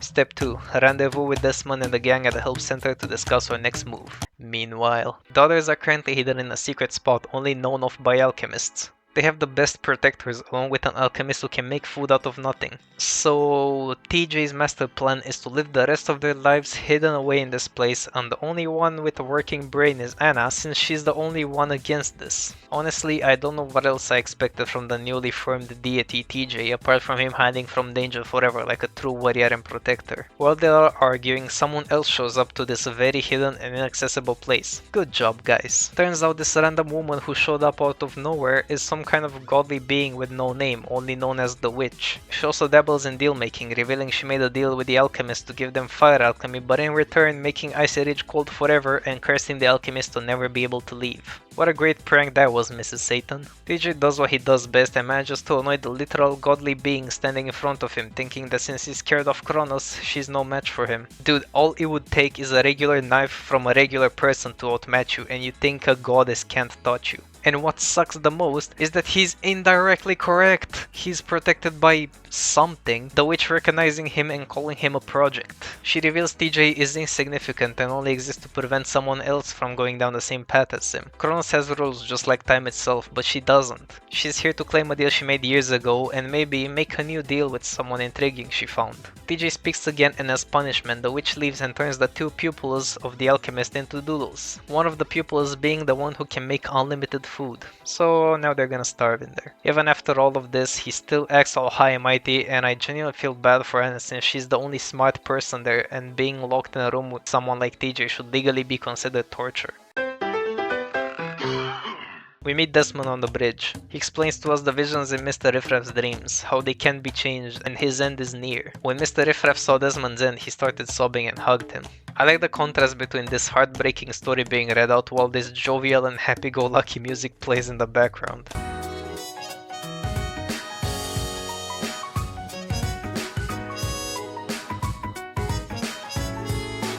It's not that hard to make a different song play during a cutscene, guys. Desmond made a deal with an otherworldly being, the Witch. He would call upon its power when he most needed it, and in return it would take his soul and body for eternity. Suddenly, this guard overhears us talking about the Shadow Clan, and turns out her disguise skills are really kinda good. It's Inari. She tells us that the Shadow Clan rebels are destined to lose, and when Case falls, she will become Yami's right-hand woman. She wants to fight me in front of Yami to show off my skills in front of him, since the local has finally started to take notice of someone who has 4 whole keys, and in exchange she will tell us where they hid Anna since she trailed them.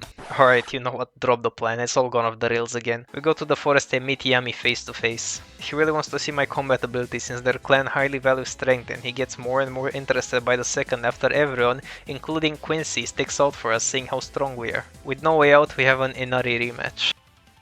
Psycho Force. Body Slam. Wait, didn't I have basic care? What happened to my trait? What happened is balance patches, which I'll talk more about in a bit. After we defeat Inari, turns out that this old man was so inspired by our battle that he wants to fight me too. However, we managed to talk him out of it so we can go rescue Anna. Turns out it's good that we did that since every Doodle co-executive is extremely strong and the only reason they don't use their overwhelming strength to get the keys is because it would be bad PR. Anyway, with Anna's location now known, we make haste to get there before the Stone Cold Killers. In yet another grand plot twist, the wall needs a password to open and Inari didn't hear it, so we are kinda stuck once more. Not for long though, since the witch shows up revealing she knows who everyone is and is surprised to see someone like us. Apparently, whatever we are, it's not normal. The last she's seen of our kind being 500 years ago in the Doodle War. She sends the passcode to Desmond's mind and she vanishes into thin air. But the boundless void, a call upon chaos, reveal what is in front of me.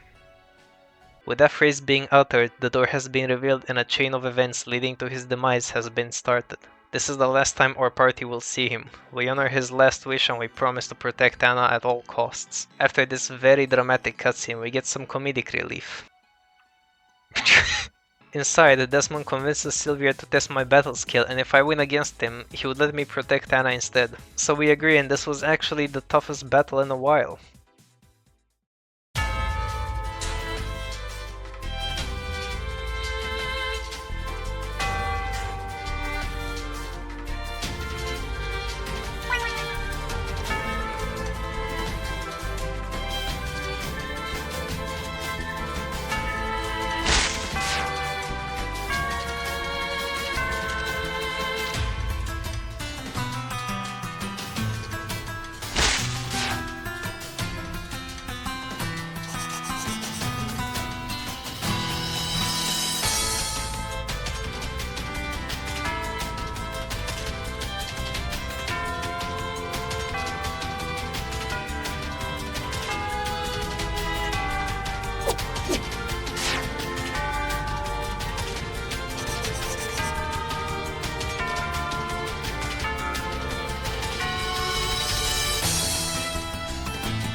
After defeating him, he leaves protection duty to me.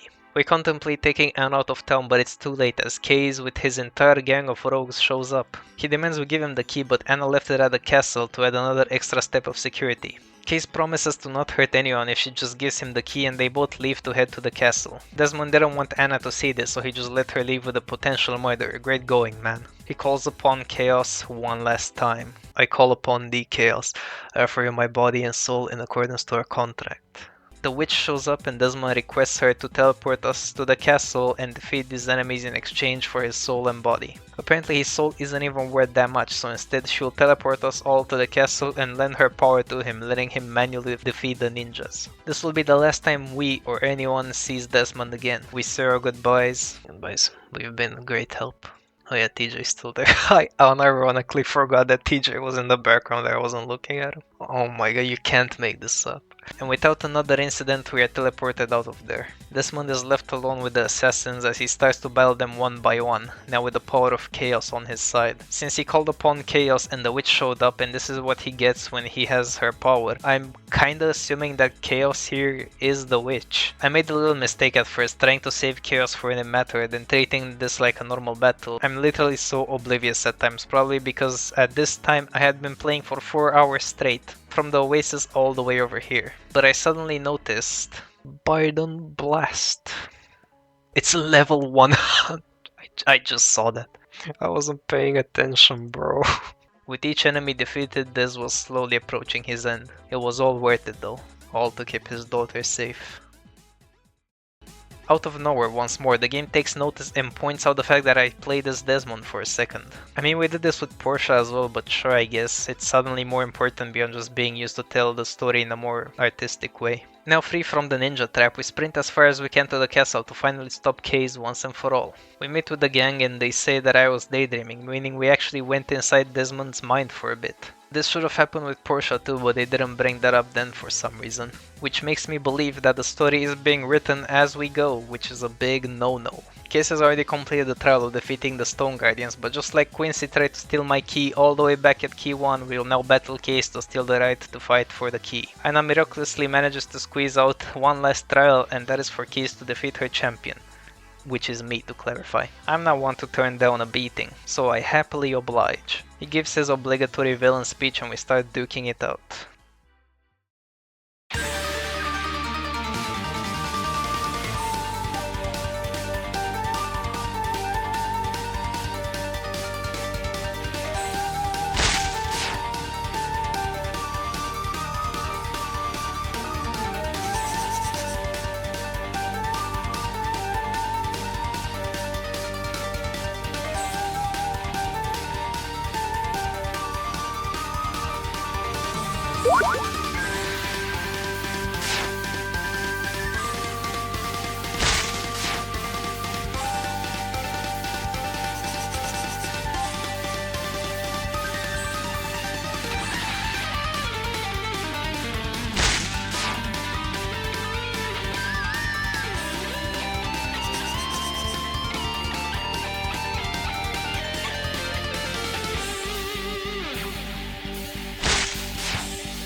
You'd think an elite assassin wouldn't have a whole team weak to one single type. Sylvia shows up after he's done arresting all other clan members, and he is just about to arrest Case when Inari and Yami show up. Yami says he will take care of Case instead, choosing to personally punish him, and Case loses his mind. This grown-ass man starts soiling his pants, begging to be arrested and thrown into the dungeon with everyone else instead of being handed to Yami. But it's all in vain as Yami takes him and they all leave.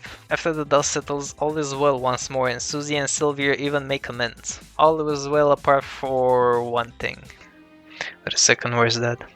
We give her the news that her dad is gone, but it turns out the witch took pity on him and allows his ghost to say goodbye. After the devs are done breaking everyone's hearts, TJ still exists, so therefore my life sucks. Anna is about to give me the key when TJ says he wants it just because, I guess. Not like you did nothing important this whole time. Anna agrees to let us battle, but Quincy gets an idea to snap TJ out of it once and for all, asking if I trust him. I say yes and I let him do whatever he wants. For the first time, I sit on the sidelines and watch as I let Quincy fight in my place. His words are actually getting through to TJ for a bit, saying how they're in the same situation, as the true destiny is what they decide for themselves. Now all that's left is for Quincy to win. If he fails, everything we have gone through in this frozen hell will all be for nothing. Suddenly we hear something, but apparently Susie didn't hear it. A voice starts talking to us, telling us that our power is yet to be activated and that Quincy is going to lose. The first parameter is complete, so we can use a section of our power. We have to imagine, truly imagine that we are Quincy in this moment. And suddenly, our perspective shifts, as we can now see the world through Quincy's eyes. Whatever we are, we have the power to take control of people in battles like we did with Portia and Desmond. And the possessed person has no idea of this. This will be very powerful to rig bets in your favor. I wonder if I can control the people I'm battling and make them lose on purpose. Quincy is still himself, we have no power over him outside of the battle, but during the battle is the most important time. So TJ is in for a whole nother world of hurt.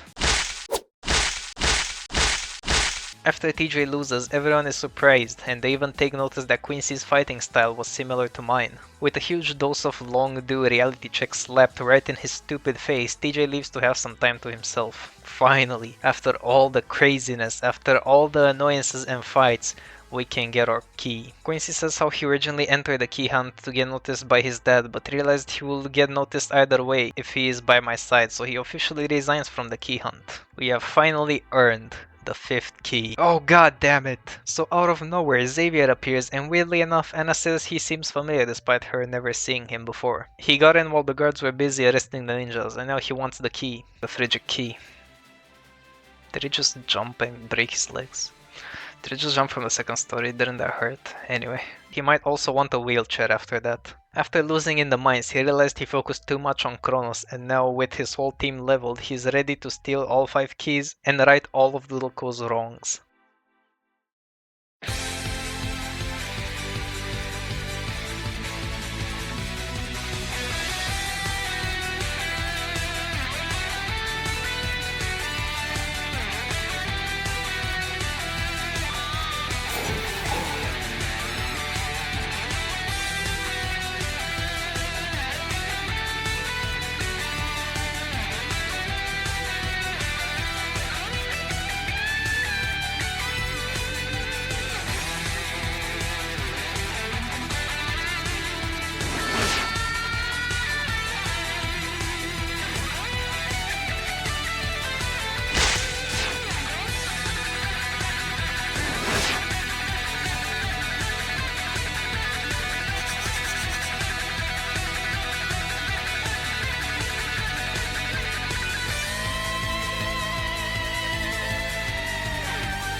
After defeating him, Xavier also questions my existence, asking who I truly am, since in the past loop he defeated me with no problem. Not who, but what am I? I'm no anomaly like TJ, so what exactly am I? Susie notes that Xavier's voice is familiar, but he doesn't recognize her until she tells him her name, and he starts freaking out because she wasn't meant to have met Quincy yet. This timeline being more broken than ever. Susie questions Xavier's sanity, which fair enough, but he doesn't care, instead no longer fighting but pleading. He turns to Quincy and tells him not to trust Susie since she is using him and she will betray him like everyone else did in his life. Quincy asks how he knows this, but Xavier stops disguising his voice, now speaking with his normal voice. He sounds exactly like Quincy. He confirms this. In his original timeline, Xavier was known as Quincy. Quincy doesn't trust him, but Xavier keeps pleading with Quincy, telling him not to trust Susie under any circumstance. Quincy still doesn't trust him, unsurprisingly, and Xavier proceeds to tell him a story from his childhood, a story Quincy never told to anyone ever, proving that these two really are one and the same. Quincy's heart shatters as he thought he finally had some real friends, and his reality suddenly gets destroyed, as another version of himself tells him Susie is a faker. Quincy storms off and I'm left to make a choice once more, this time being the very first time where I actually thought it was hard to decide. I don't know what to believe, man. Should I be honest or should I take her side? I don't know what to believe. Susie tells us that she's not and won't be a traitor before also going to take some time off to herself. Anna, who is still here trapped in a live acting of the weirdest soap opera ever known to mankind, is very confused. For the first time, Xavier speaks to us without wanting to attack us. Once more, he confirms that he is indeed Quincy, and in his original reality, Doodleco got all 10 keys that led to a second Doodle War happening, dooming that timeline as a result, any attempt of saving it being rendered as futile. The Elder of the Key Guardian saw this and came up with a solution. Xavier didn't steal Kronos, it was handed to him and he was sent on his mission to stop Doodleco. We were in that original timeline too, but we weren't anywhere near this strong. We got 2 keys, but it stopped there. He reflects on Mr. Riffraff's words, concluding that he has to trust Mr. Riffraff when he says I don't work for Doodleco. After making his wheelchair problem more apparent, he also runs off, leaving me alone with Anna. Finally, with no more distractions, we now have the 5th key. Our doodles can now go to level 60 and we get another scroll. After Xavier is left alone, none other than the witch shows up, wanting to strike a deal with Xavier since he isn't from this timeline, meaning she isn't breaking any rules. She wants to make a deal since she's also in danger of being erased. Meeting with Anna and Sylvia once more, she lets us know that she forgot the tradition of you having to defeat the Key Guardian in a battle. She sends out her ferocious beast. No worries, man, everyone needs you. Have one doodle, okay? Cutie. I genuinely wonder what would happen if you lose. And with many trials and tribulations, we managed to deal with it. After that's over, it's decided that Rosemary will be the leader of the faction of the people until Anna is ready. Then she will take over Rosemary's leadership, even making us honorary citizens when she takes over. Quincy comes up to me and asks to have a chat. Since the meeting is over, I follow him outside and he apologizes for storming off. He was angry since people used him for who he was all his life and he couldn't bear to let it happen again. But he shouldn't have instantly trusted Xavier either. Even if Xavier is right, Susie didn't do anything wrong yet. He decides to give Susie a second chance even though she's been shady. He is not Xavier. They might be the same person, but the timeline is already different because of TJ. Quincy is not Xavier and he won't be Xavier. He is his own person. He wonders if this was the purpose of TJ's existence, but he doesn't like that idea. TJ is more than a cosmic anomaly and he is more than Doodleco. Susie is more than a lack of taste buds and I am more than a tamer. Even if this is kinda cheesy and he started out rough, he had some great character development and I'm all here for it. We now have to go get the other two, so while Quincy finds TJ, I'll go find Susie. I find her at the hot springs and we let her know that we talked with Quincy. This gets her to finally spill the beans. She was hired by an anonymous person to befriend Quincy and leave him in his darkest hour, and in return she would get an experimental procedure to fix her taste buds. She doesn't even know who it is and she's never seen their face, but given the fact that they're the person who gave her stacks of dynamite in the Oasis, they probably have the funds for a cure. She was actually gonna do it, but she notices change and decided to abandon that plan after we left the Oasis, and she promises she won't do something like that and then goes to the help center.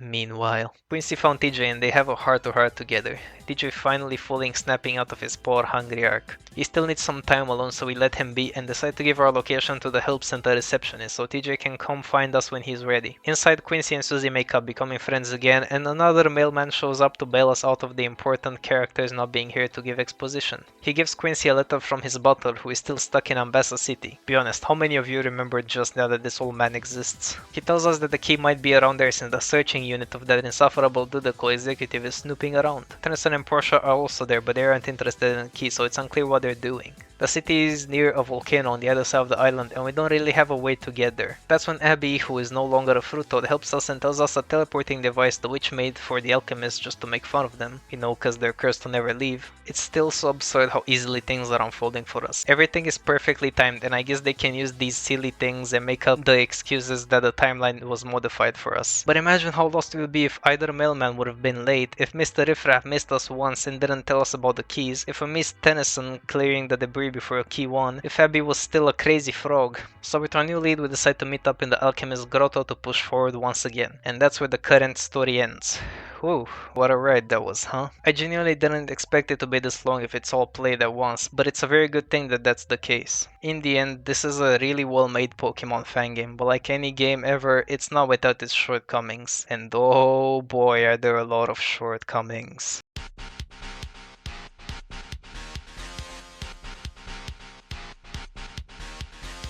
Now that we have finally finished the biggest part of the story, I'll point out things that I liked and disliked. I genuinely like this game, but it feels so poorly handled and that's why it lost like 75% of its fanbase.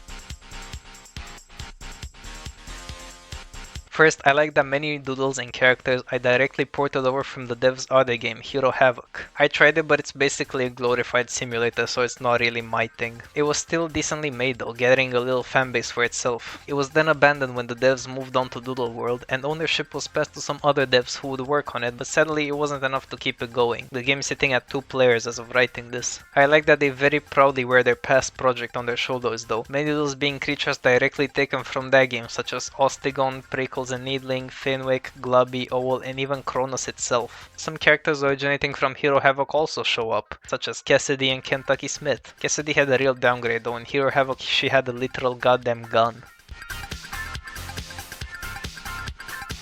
Secondly, you know that I like my music in games, and this game's soundtrack is really nice to listen to. I actually got kinda nostalgic for OST 65 Strong Tamer, and I was really curious who made it. Let's see here, music by Thanks Zerg OST, what would I do without you? So upon digging deeper, I found out that none of the songs used are original, instead being taken from other places such as YouTube playlists. There isn't anything wrong with this, as long as you or the fans don't get in copyright issues when using the songs, but it just means I can't praise the game for its music, like I did with Dungeon Shooter. That's why throughout this video I've been mostly using music from other games instead of Doodle World OST, I don't want to gamble my non-existing ads. Let me talk about one of the things I dislike most in any game ever, which is FOMO. In case you don't know the terms they use on the streets here, FOMO stands for fear of missing out. And wouldn't you know it, this game is very high on FOMO, using FOMO ever since the day it came out. Basically, some skins and in some insane cases legendary doodles are limited time only. Yeah, I know that eventually all doodles will be wild, but it sucks having to wait 5 years for a mere chance to grind the legendary. In the case of skins though, once an event or time period is over, the skin is gone and you can't get any more copies of it. The only way to get your hands on them is to trade for them, and trading in this game can be its own separate hell. Back when I used to play, all I ever heard was Easter 2020 skins, limited time skins. And I kid you not, every time we saw one of these braggers, no one could care less about what they own. Because at the end of the day, it's pixels on a screen whose value is only set by the community. And I don't get that either, it's just skins. Why limit them? Some Halloween skins were also normal in the past before getting discontinued. It feels so weird that actual artists put time and effort into these and you just don't ever let people see or do anything with them outside of the Doodlepedia skins tab. And just limiting skins like this to everyone just sucks in general. Back when I was really into this game, I used to hoard decent but ultimately useless stuff to myself. Then I'd wait for the winter event and use all my Christmas skins, mostly the Krampus ones, to make a custom little story and an easily defeatable team. I wouldn't even switch my duels, I'd just play like an NPC. Then after I'd lose, I give out a gift to the person who just beat me, be it a random misprint or a random 4-star legendary. But now I can't even do that to its fullest potential anymore because I missed like 3 winter events and I can't even get the skins anymore because for some reason the devs want to limit the skins. I get wanting to reward your players for being there at a specific time and playing the event, but holy crap man, 80% of the skins in this game are discontinued event things. I think a big enough reward is easily getting the skins to event minigames along with the abundance of trinkets and held items and other things. For the people who weren't there, let them chain for it since you like pushing your training so much anyway. Don't worry, I'll complain about that too. There's no point in making them discontinued since I had the winter 2022 ones and no one valued them, offering scraps in exchange for them unless I haggle for a while since trading is a craft to be perfected. I'd say it's a good idea to bring back all event skins and just let people chain for them. Yeah, you'll get a few hundred players who complain, but you might get a couple thousand thanking you. As well as not making the work of your artists be for nothing because no one can ever get the Tadapple 2022 winter skin anymore. If not chaining, at least make them be kinda like premium, having to be bought with gems since you added so many ways to make gems anyway. Plus you get a chance to maybe make some profit from it from gem buyers. I just don't get this insane need to always make everything limited. A while back they planned to discontinue every skin in the game and only let people chain the new ones that were being added after that. But thankfully someone slapped some sense into devs instead of making them class the old skins as vintage for no reason, because as far as I can tell you can still get them like any normal skin. Going all the way back to the printer, I just don't get a few things. You can make any tint you want, any size, and now it even has a chance to become misprint, therefore eliminating the need to chain, since you can just AFK for thousands of tickets instead of using a macro to chain. This is very good, I like this, you can just wait a while and you have your own PvP doodle ready. It's perfect. What I don't get, however, is not letting people print legendary doodles. Instead, you're only able to print moves for them. Why? You can already print all starters, and before this the only way you could get them is either buying them with Robux or trading someone who bought them for Robux. Now the whole player base gets them for free, making you less profit, but you still insist on keeping the legendary doodles wild encounters only? So instead of just printing a PvP legendary, you have to spend hours in the grass trying to encounter one, which by the way is a 1 in 1200 chance.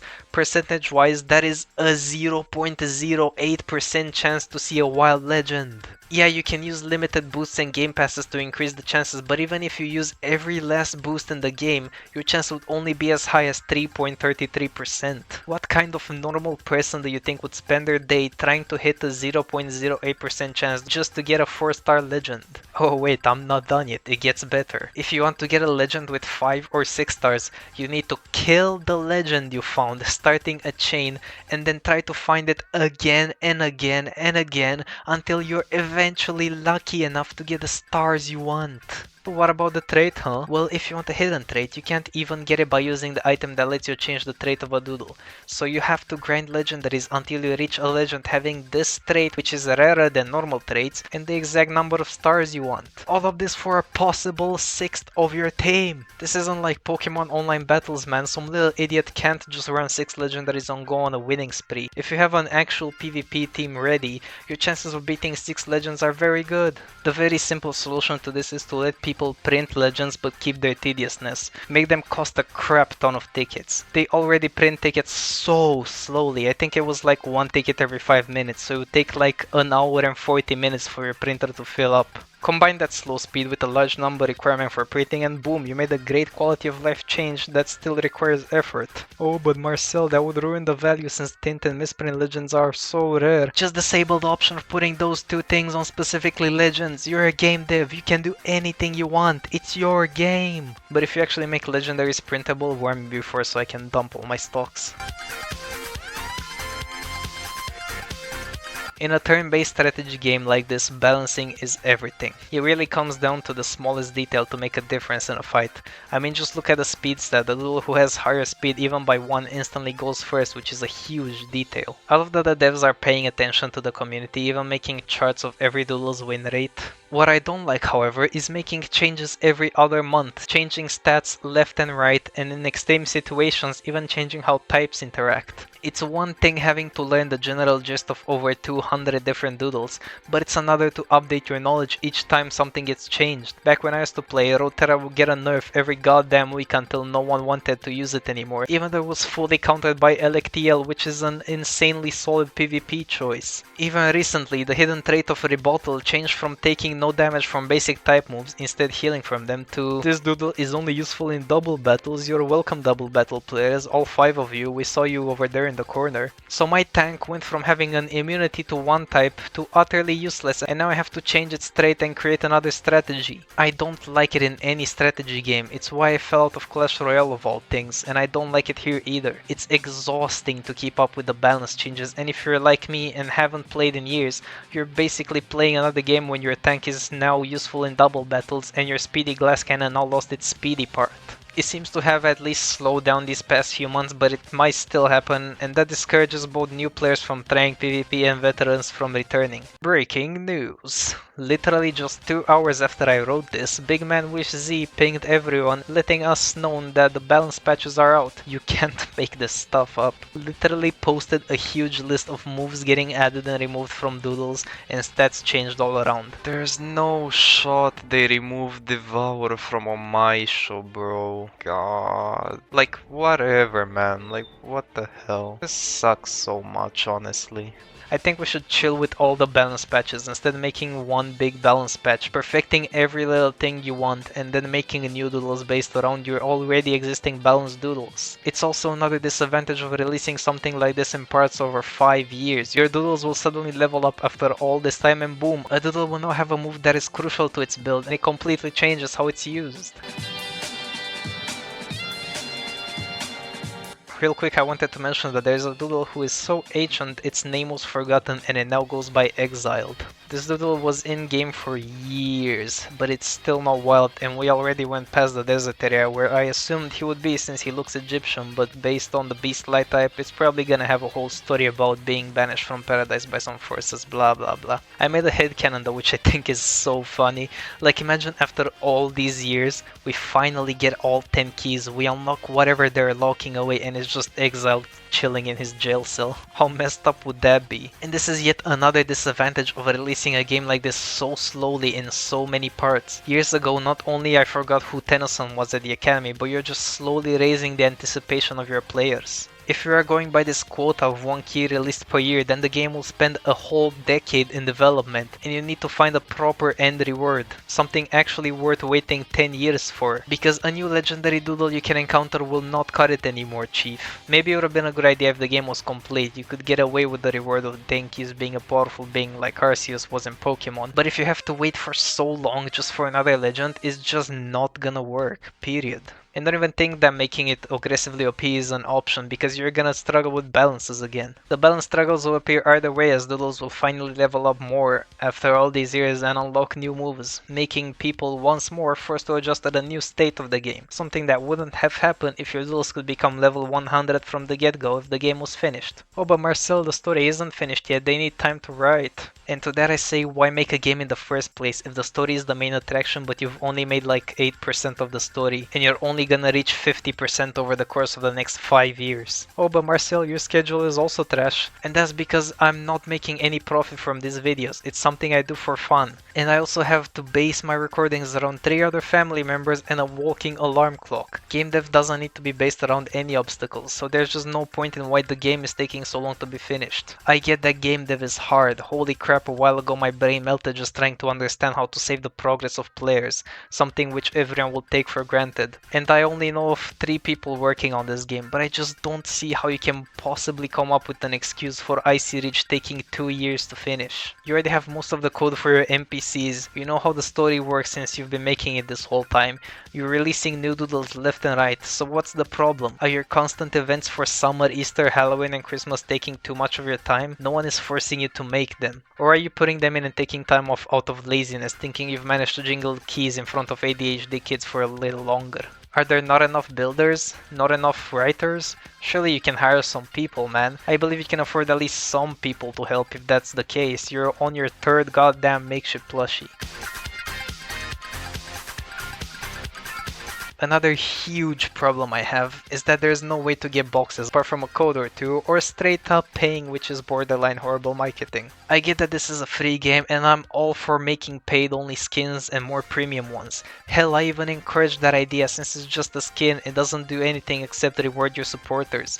Look at Fortnite over there. But what I'm completely against is making the inventory system expandable only with real cash. This game has so many doodles, so many PvP variations you can make for each doodle, so many valuables to keep or trade, and the measly 10 boxes or so that you start with is just not gonna be enough. You're simply not gonna have enough space for everything you want to do, and your only option is to buy more boxes. The devs have had some really stupid ideas, like the boxes thing, the whole vintage scandal, and I'm pretty sure at some point one of the devs was literally molding over the fact that people were healing their doodles in their pocket storage, which you have to buy with Robux by the way, or healing them in their boxes instead of the heal station, which is slower and 2 feet away from the box. As you may have guessed, this makes no goddamn difference in healing your doodles, and it's absolutely ridiculous to be upset by something like it. I also have a very simple rule of thumb: if you give me meaningless slop updates as fillers instead of meaningful content, I will give you insults over praise. So here's my advice for people so that we don't feed into this greediness anymore. If you're lucky enough to have 2 devices like 2 phones or a phone and a PC and so on, you can get infinite boxes by making alt accounts and putting your doodles in their boxes.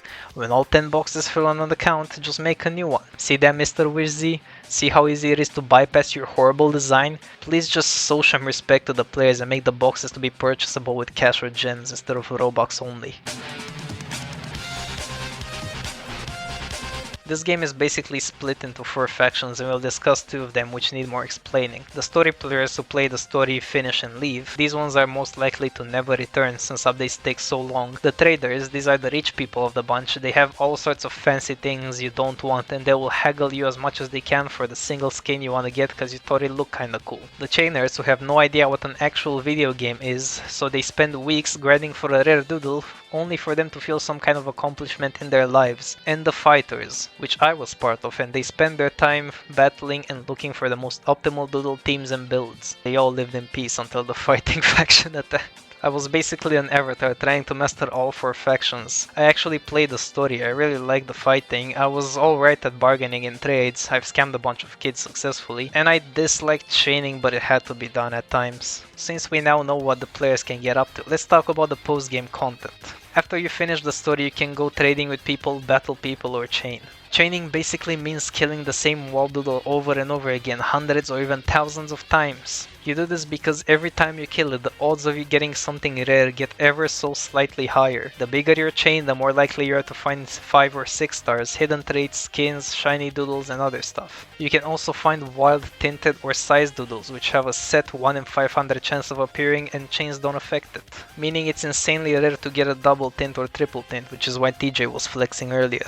Again, all of this is purely cosmetic apart from a hidden trait, which is a trait but rarer and in some cases the best option for PvP. So basically, you spend days of your life in the tall grass hunting virtual drawings in the hope that one of them will show up coated in funky colors. Can you imagine explaining this to your ancestors? The worst part is that back in the day when I didn't have a PC, I'd actually waste my time doing this. I now realize years later that the reason I dislike this so much is because this is literally just Souls RNG. You do the same thing every time expecting something rare to eventually show up, only difference here being that you can't AFK unless you macro. By the way, did you know that doing the same thing over and over again expecting different results is the definition of insanity? So yeah, chaining is easily the worst part of this game, and it sucks because this is also the one with the most focus put in it. Wow guys, go get some new limited tint that definitely has any value. Wow guys, check out these new uniques which are basically shinies but twice as rare. Back in the day I tried to defend this game when people were saying it stole from another Pokemon fan game called Lumion Legacy, but then they go ahead and not only steal the idea of no meaningful content being released in 3 years, but they also go ahead and copy this crap. Which person in the history of playing this game ever said, man, I wish there was another rarer shiny variation that the devs would waste their time adding for every doodle instead of of making actual updates. I hate uniques as a concept and as an execution. This is useless, it's worthless, and I don't understand why we focus on releasing 2 new uniques every month instead of working on the actual game experience, instead of having delusional thoughts that a Souls RNG game loop will make you popular again. If you need any more confirmation for stupid stuff like this, the game celebrated its 3rd anniversary recently, and you know what they did to celebrate it? Limited time tint you can only find for 4 days with a 1 in 300 chance. You just can't make this stuff up, man. I don't know what happened to this game mechanic, but if they genuinely did what I think they did, I'm gonna have some real choice words to say. So swarms were an event that can happen in an area with wild doodles, where for like 20 minutes, the only doodle you can see in that area is the non-swarm doodle. Like say, if a swarm of swaptar appeared in Graphite Forest, only swaptars would appear in wild Graphite Forest encounters for the next 20 minutes. This had a small chance to happen every few minutes, so depending on luck you can see one straight after the other or wait a few hours in a server for one. I don't know what they did to this game mechanic, but in my 7 hours of playing and recording the whole story, I've only seen 2 natural swarms in 2 separate servers. Did you seriously make swarms incredibly rare? Did you now? What about the swarm training? What about all 4 seasonal doodles? Where'd all those go? I get that you can still use swarm snacks to force a swarm out, but one snack is 600 gems. I genuinely cannot find a single reason on why they have made swarms so rare, but whatever, you can just print anyway, I guess. This is the real cream of the crop. A true test to show off that you have truly mastered your doodle team, battling other players. That is of course if you're lucky enough to find a single battler in these 500 people. They even added a battling arena recently where you can get some VP from NPCs and other little rewards like 2 more artificial runes, scrolls, equipment, etc. Battling players is vastly different from battling NPCs because, you know, they actually have brains and can do stuff like switch their doodles and make predictions and actual team setups. If you can manage to fight well and win, you get rewarded with a bunch of VP. You get more VP the longer the fight is and the better you play. If you lose, however, don't be afraid because the only punishment for losing is that you'll only get half the VP the winner got. So even if you get owned, you still get rewarded. This is my favorite thing to do in the game. I love fighting. Imagine chess, but you only have like 6 pieces and they can pull out rocket launchers. The mind games you can pull off are amazing and it feels so good when you genuinely outplay your opponents. I can't really make teams myself, I tend to struggle with that a lot, but I did catch a few good teams from when Speeder Sonic V was playing this game, even though they might need some changes now because of the balance patches. Just because a knight can wield a sword, it doesn't mean he should know how to create one. If I spend some time learning again and perfecting my skills, I could probably learn to make teams, but I have this very severe problem called I don't feel like it. This game is kinda big. It took me 7 hours to get from the very start to the current ending, and that's without grinding levels or doing almost no side quest. And I believe that's great. I did stop to read the story and that took out a big part of my time, combined with the random tamer battles, but still, what are you gonna do in story mode if not fight or read the story? I stopped playing this game during Halloween of 2023 and came back now on April 5th, 2025. In this whole time that I've been gone, the only addition to the story was just this new area, Icy Ridge. It just makes this whole situation so hard for me to understand because on one hand, the devs constantly update the game, make giveaways, make events and so on. This side makes me think they still really care about the game despite the shrinking audience. But then the other side of slow updates and meaningless mechanics of grinding is right there, and it makes me think they don't care that much in the end. I think this whole situation is just an example of mismanaging the game, choosing to release it in parts over very long periods of time and focusing on the wrong things because yet another limited time tint you can get for 7 days is more important than the next story. You're wasting so much potential by doing this. Finish the game, add every important mechanic you have planned and give the people something worth spending their time on instead of adding 7 billion more uniques first. It just makes me sad to see such a cool game being treated this badly when it could have grown and flourished but instead it shrunk and slightly withered away. I hope we are going to see some changes in the future, but if the devs are fine keeping it at 500 players, then whatever, do so. I'm not your boss, I'm just some guy on the internet.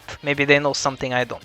If you're somehow still watching, thank you for listening to my ranting and insane rambling about crayon drawn pits. I think it's about time we end off here. I have been Marcel Fourmuchel, hope the devs get their priorities right with this game, and I'll see you next time. Goodbye.